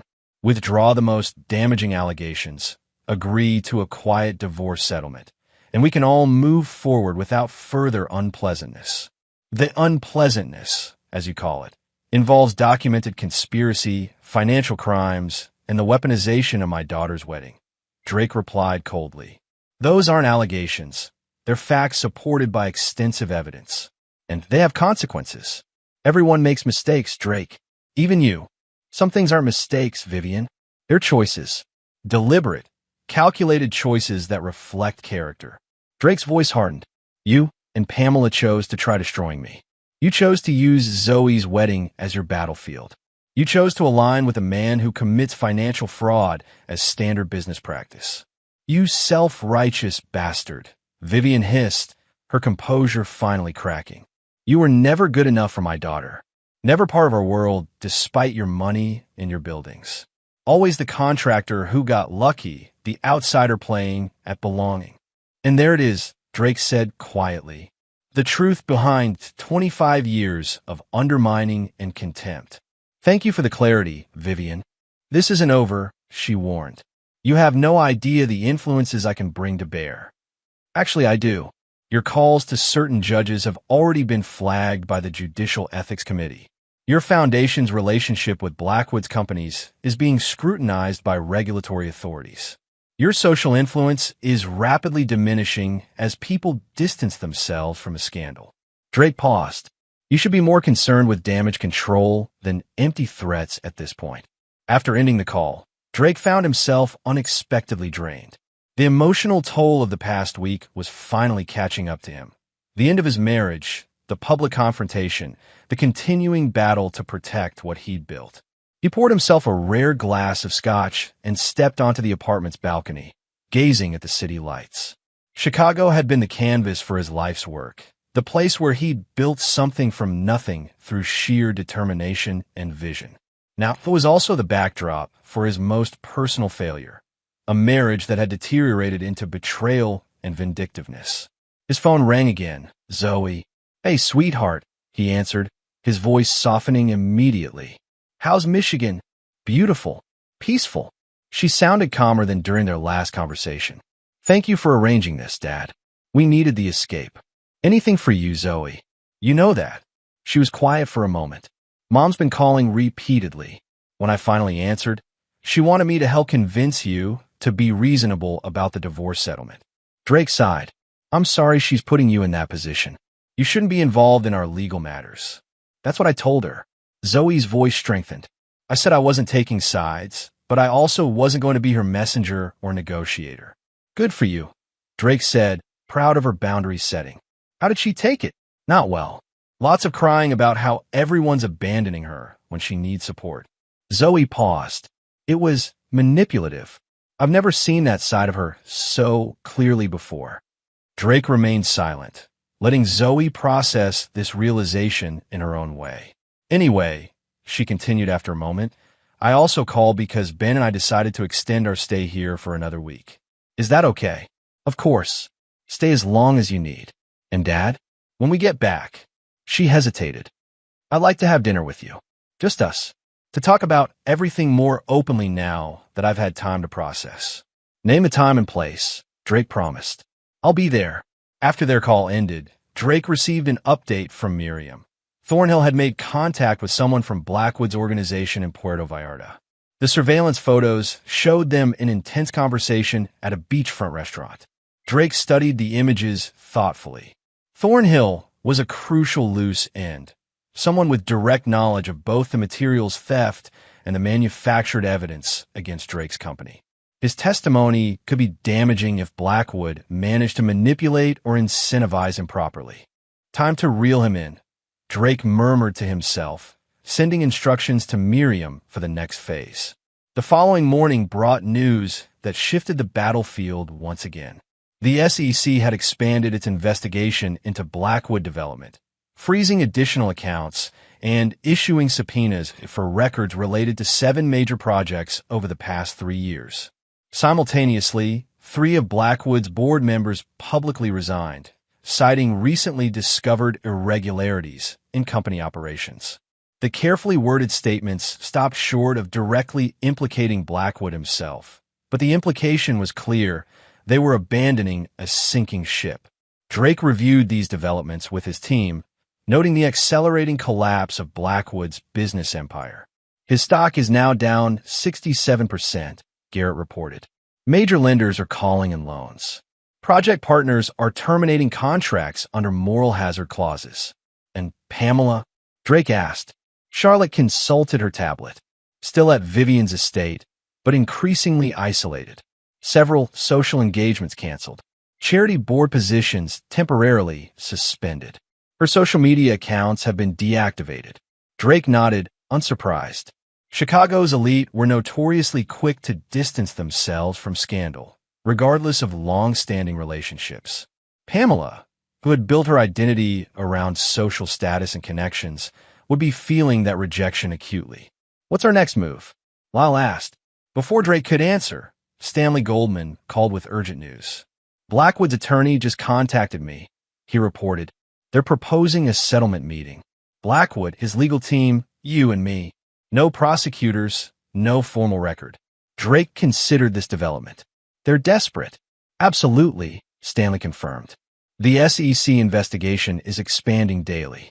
Criminal charges mounting. Civil liabilities accumulating. They're looking for any exit strategy. What do you recommend? Stanley hesitated. Professionally, I'd advise hearing them out. Any potential resolution that limits ongoing legal costs and business disruption is worth considering. And personally, Stanley's voice hardened. I'd make them sweat. They try to destroy you, Drake. They don't deserve an easy out. Drake thought about it carefully. Schedule the meeting, Stanley. But make it clear, this is exploratory only. No commitments, no guarantees. After ending the call, Drake turned to his team. Blackwood's looking for a lifeline. I need to understand what he's offering before deciding our next steps. Be careful, Charlotte warned. This could be another trap. That's why we'll be exceptionally well prepared, Drake assured her. And why we'll have contingency plans for every possible scenario. That evening, Drake received 2 more significant updates. First, Miriam reported that their contact in Mexico had approached Thornhill with a carefully crafted story about representing investors interested in information about Blackwood's operations. Thornhill had cautiously expressed interest in a meeting. Second, Zoe called again, her voice tight with controlled anger. Mom just tried something unbelievable, she said without preamble. She called Ben directly, told him she could help his career if he would help moderate the divorce situation with you. Drake's hand tightened on the phone. She tried to manipulate your husband? Essentially offered professional connections in exchange for him pressuring you, Zoe confirmed. Ben was furious, told her never to contact him directly again. I'm sorry you're both dealing with this, Drake said sincerely. I'm starting to understand what you've been dealing with, Zoe replied quietly. The extent of her calculation. The conversation reinforced Drake's certainty that maintaining his course was the right decision. Pamela and Blackwood had shown no genuine remorse. only frustration at being exposed and anxiety about consequences. The settlement meeting was scheduled for the following afternoon in a neutral location, a conference room at Stanley's law firm. Drake arrived early, reviewing strategy with his attorney, while Garrett prepared financial documentation that might be relevant. Maxwell Blackwood entered with 3 attorneys flanking him like bodyguards. The developer looked significantly worse than during his courthouse appearance. Drawn, sleep-deprived, his customary confidence replaced by barely contained anxiety. Drake, he nodded stiffly. Maxwell, Drake replied with deliberate formality. After preliminary legal discussions establishing the confidential nature of the meeting, Blackwood's lead attorney outlined their proposal. Blackwood would provide testimony implicating Pamela as the primary architect of the conspiracy in exchange for Drake's support in reducing the financial and criminal charges Blackwood faced. My client acknowledges certain irregularities in business practices, the attorney stated carefully. But he maintains that the more serious allegations regarding the planned false evidence against Callaway Construction were driven primarily by Pamela Callaway's personal vendetta against her husband. Drake listened impassively, noting how quickly Blackwood was willing to sacrifice Pamela to save himself. Additionally, the attorney continued, my client is prepared to facilitate the return of all misappropriated materials and compensate for any verifiable losses resulting from contract interference. Stanley responded with professional skepticism, asking pointed questions about specific evidence and timeline verification. Drake remained silent, studying Blackwood's increasingly desperate expression. Finally, when the attorneys had exhausted their technical discussion, Drake addressed Blackwood directly. You conspired with my wife to destroy me professionally after helping destroy my marriage personally, he stated flatly. You planned to use my daughter's wedding as a platform for public humiliation. You manipulated employees, fabricated evidence, and committed multiple financial crimes along the way. Blackwood shifted uncomfortably. Business is complicated, Drake. Lines get blurred. This wasn't business, Drake countered coldly. This was calculated personal destruction. Look, Blackwood leaned forward, dropping the pretense of legal formality. We both know how this goes. Long, expensive legal battles. Reputational damage on all sides. Nobody truly wins. One side is already winning, Drake observed. Your company is collapsing. Your freedom is in jeopardy. Your reputation is irreparably damaged. And yet I'm offering you a way to expedite resolution, Blackwood pressed. Pamela was the driving force here, Drake. She approached me initially. She orchestrated the wedding humiliation plan. She suggested using her mother's judicial connections. Drake regarded him steadily. Throwing her under the bus won't save you, Max. I'm just stating facts, Blackwood insisted, desperation edging into his voice. Work with me on this, Drake. We can contain the damage, preserve what's salvageable. Drake stood, buttoning his jacket in a signal that the meeting was concluding. Stanley will review your proposal and respond formally through proper channels. That's all I can offer today. As they left the conference room, Stanley murmured, they're running scared. We have significant leverage. Yes, Drake agreed. And now we know how quickly they'll turn on each other. That night, Drake received another text from Blackwood's phone. You're making a mistake, Drake. I still have information that could hurt you. Last chance for mutual cooperation. Drake forwarded the message to Stanley with a simple instruction. Document the continued intimidation attempts. No response from our side. As he prepared for bed, Drake reflected on the day's developments. Blackwood was crumbling, willing to sacrifice Pamela to save himself. Pamela was desperately trying to leverage her daughter's marriage for protection. Vivian's influence was diminishing as the scandal expanded. The revenge Drake had orchestrated was working exactly as planned. Methodical, comprehensive, inescapable. Not through violence or illegal actions, but through the systematic exposure of truth and the natural consequences that followed. Justice, not vengeance. A distinction he maintained even as the destruction of his enemies accelerated. Chapter 9. Foundations. 1 month after Zoe's wedding, Drake stood on the partially completed top floor of his newest project, a 30-story mixed-use building on Chicago's west side.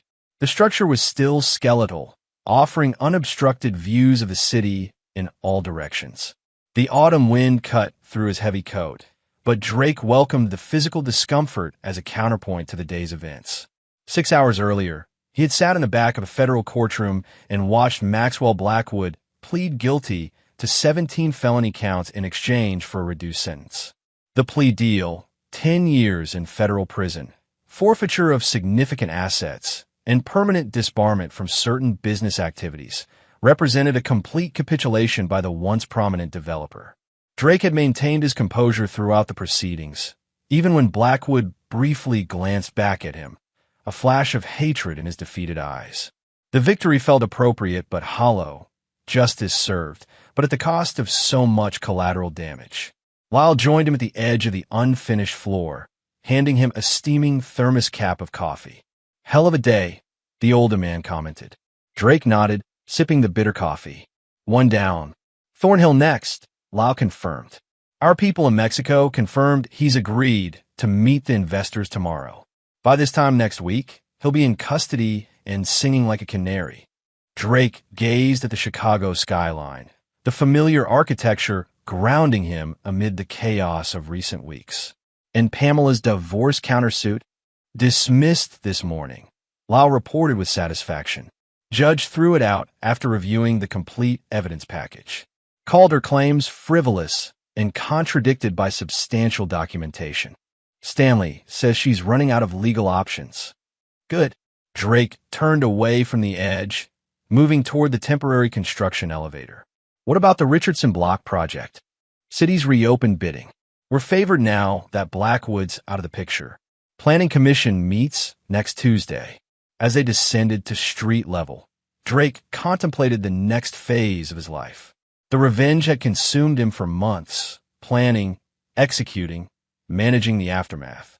Now, with Blackwood convicted and Pamela's legal maneuvers failing, he faced the prospect of rebuilding not just his business, but his personal life.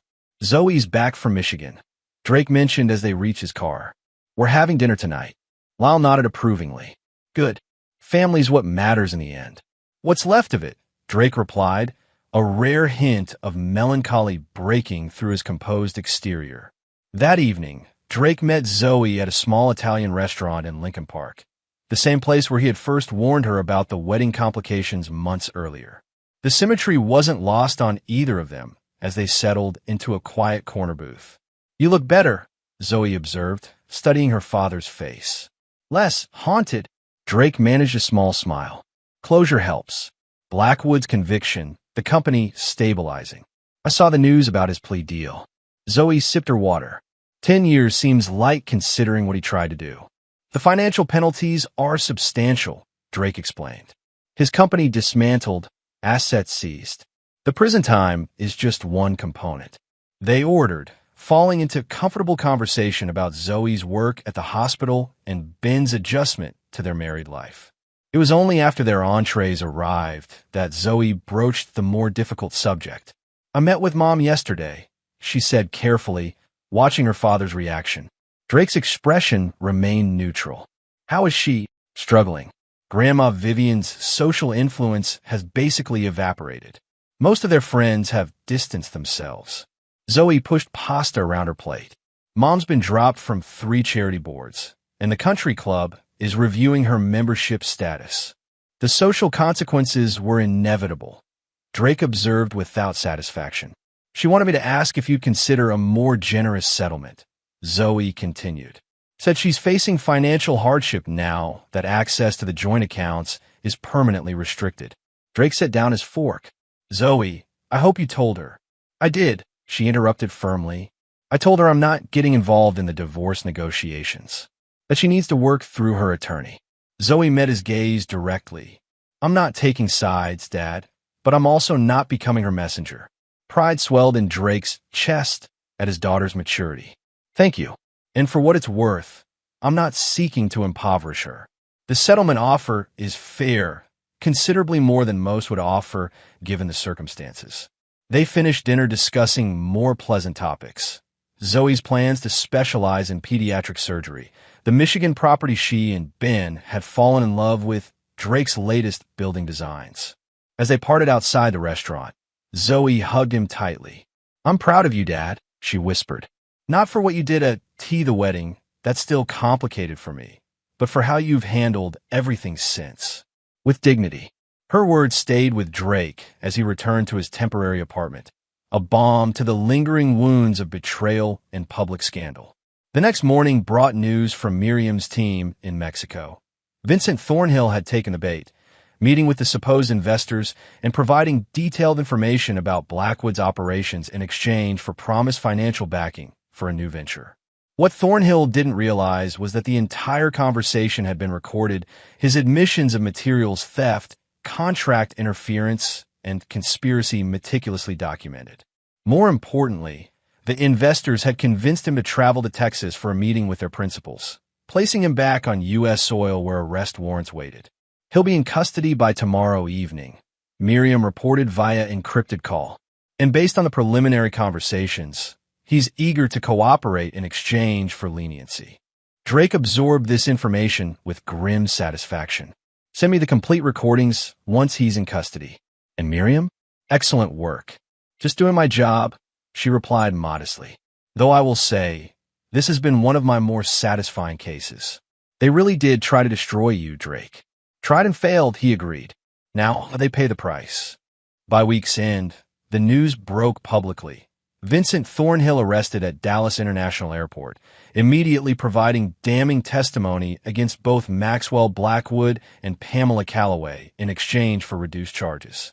The final piece of Drake's counter-strategy slid into place, completing the legal encirclement of those who had conspired against him. 2 days later, Drake received an unexpected visitor at his office, Judge William Porter. "Judge," Drake greeted him with surprise. "I wasn't expecting you." Porter nodded formally, taking the offered seat across from Drake's desk. "This isn't an official visit, Calloway. More of a personal update. Regarding my son and your daughter, primarily." Porter's judicial demeanor softened slightly. "They've been through an extraordinary ordeal because of circumstances neither created. I wanted to personally ensure that our family conflict doesn't affect their relationship with either parent." Drake appreciated the sentiment. "Zoe and I have maintained open communication throughout.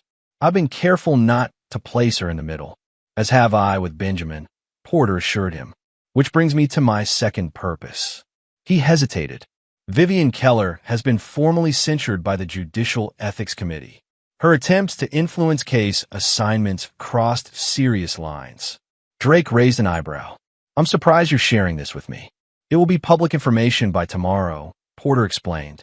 "I thought you should hear it directly, given your history with the family." The news represented another domino falling in the aftermath of Drake's counterattack. Vivian's precious social standing further diminished by professional censure. "Thank you for the information," Drake said simply. Porter stood to leave, then paused. "One final matter. The Richardson Block project. I understand you're now the presumptive developer." Drake nodded cautiously. "The Planning Commission meets next week for final approval. My court occasionally uses that neighborhood for outreach programs," Porter mentioned casually. "The area could benefit from community spaces within the new development.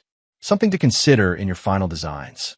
With that subtle suggestion of future cooperation, Porter departed, leaving Drake to contemplate the shifting alliances in his post-revenge landscape. Enemies neutralized, new potential allies emerging, opportunities expanding where doors had previously been closed. That evening, as Drake reviewed updated designs for the Richardson project, Stanley Goldman called with significant news. Pamela's attorney reached out, the lawyer reported. "They want to settle. Immediately. No more delays.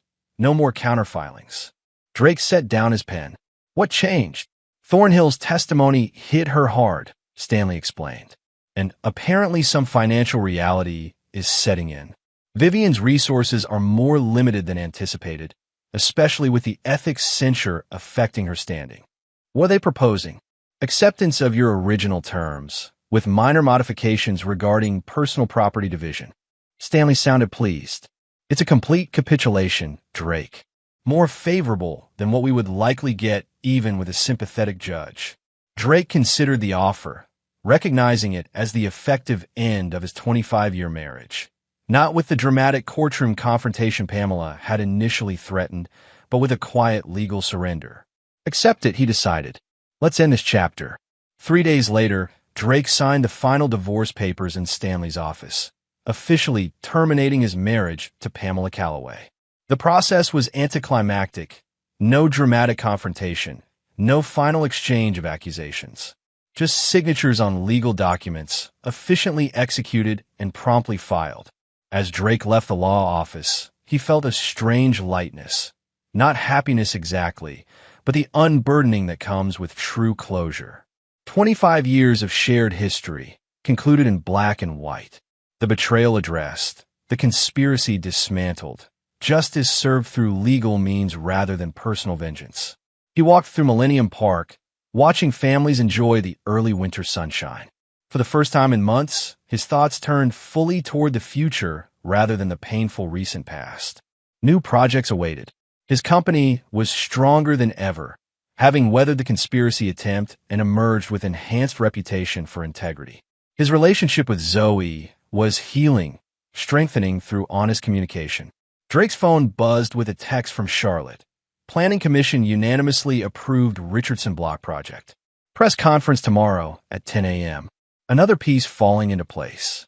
Drake smiled slightly, typing his acknowledgement before continuing his walk. Chicago spread around him. The city he had helped build, the landscape of his professional triumphs and personal trials. After months of focused revenge, he found himself considering new possibilities, new horizons. That night, alone in his temporary apartment, Drake poured a rare, celebratory scotch and stepped onto the balcony. The city lights twinkled below, a canvas of potential. His revenge complete, his enemies neutralized, his reputation and business intact despite their best efforts to destroy both. He raised his glass to the skyline. To foundations, he murmured. And to what comes next? Epilogue. 1 year later. The grand opening of Calloway Tower at Richardson Block drew Chicago's business and civic leaders, media, and curious citizens. The striking 40-story structure combined Drake's signature restoration of historical elements with bold modern additions, respecting the past while embracing the future. Drake stood at the podium, surveying the assembled crowd. This building represents more than steel, concrete, and glass, he stated, his voice carrying across the plaza.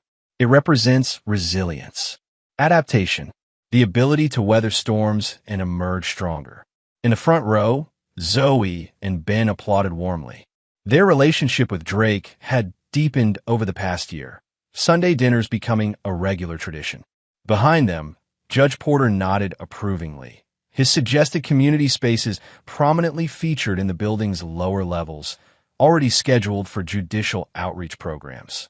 Charlotte stood nearby, now promoted to Chief Operating Officer of Calloway Construction after her unwavering loyalty during the crisis. Lyle, semi-retired but still involved as a special advisor, beamed with pride at his friend's triumphant moment. As Drake concluded his remarks and the ceremonial ribbon was cut, he allowed himself to reflect on the journey of the past 18 months. Maxwell Blackwood remained in federal prison, his business empire dismantled, his reputation destroyed. Vincent Thornhill had received a reduced sentence in exchange for testimony, but would still serve 5 years for his role in the conspiracy. Vivian Keller had retreated to Florida after her social standing in Chicago collapsed. Her influence evaporated. And Pamela? Last Drake had heard, she was living modestly in Milwaukee, attempting to rebuild some semblance of a life far from the Chicago society that had once defined her existence. She maintained limited, strained contact with Zoe, but had never apologized or acknowledged her actions. The revenge Drake had orchestrated had been complete, but disciplined, focused on justice rather than cruelty, on consequences rather than suffering. He had maintained his integrity throughout, never stooping to their level despite ample opportunity and justification. After the ceremony, as guests toured the new building, Drake found a quiet moment with Zoe on the observation deck overlooking the city. "It's magnificent, Dad," she said, slipping her arm through his. "Your best work yet." Drake smiled, squeezing her hand affectionately. "Just the beginning. We're breaking ground on a lakefront project next month." They stood in comfortable silence, watching the city spread before them like a living map of possibilities. "Are you happy, Dad?" Zoe asked suddenly. "After everything that happened, everything you lost." Drake considered the question thoughtfully. The betrayal had left scars, certainly. 25 years couldn't be erased or forgotten. But the past year had brought unexpected gifts, a closer relationship with his daughter, new professional opportunities, freedom from a marriage that had become toxic long before he recognized it. "I'm at peace," he answered honestly. "And building something new, that's enough." As the sun began to set over Chicago, casting golden light across the skyline he had helped shape, Drake Calloway stood at the summit of his newest creation. Not just a building, but a life reconstructed after betrayal, stronger and more authentic than before. The name tag that once said housekeeper had become a distant memory, replaced by the legacy of a man who had faced destruction with dignity and emerged victorious not through cruelty, but through truth. Not through vengeance, but through justice. A man who had lost a wife, but saved his soul. A man who had been betrayed, but refused to become what he despised. A man who had rebuilt himself alongside his buildings, with careful planning, solid foundations, and an eye toward what could be rather than what had been. Drake Calloway, architect, father, survivor, master of his own destiny once more. And there you have it. Another story comes to an end. What did you think? I'd love to hear your thoughts in the comments below. If you enjoy this story, consider joining our community by subscribing. It means the world to us. For more stories like this one, check out the recommended videos on screen. And I'll see you there.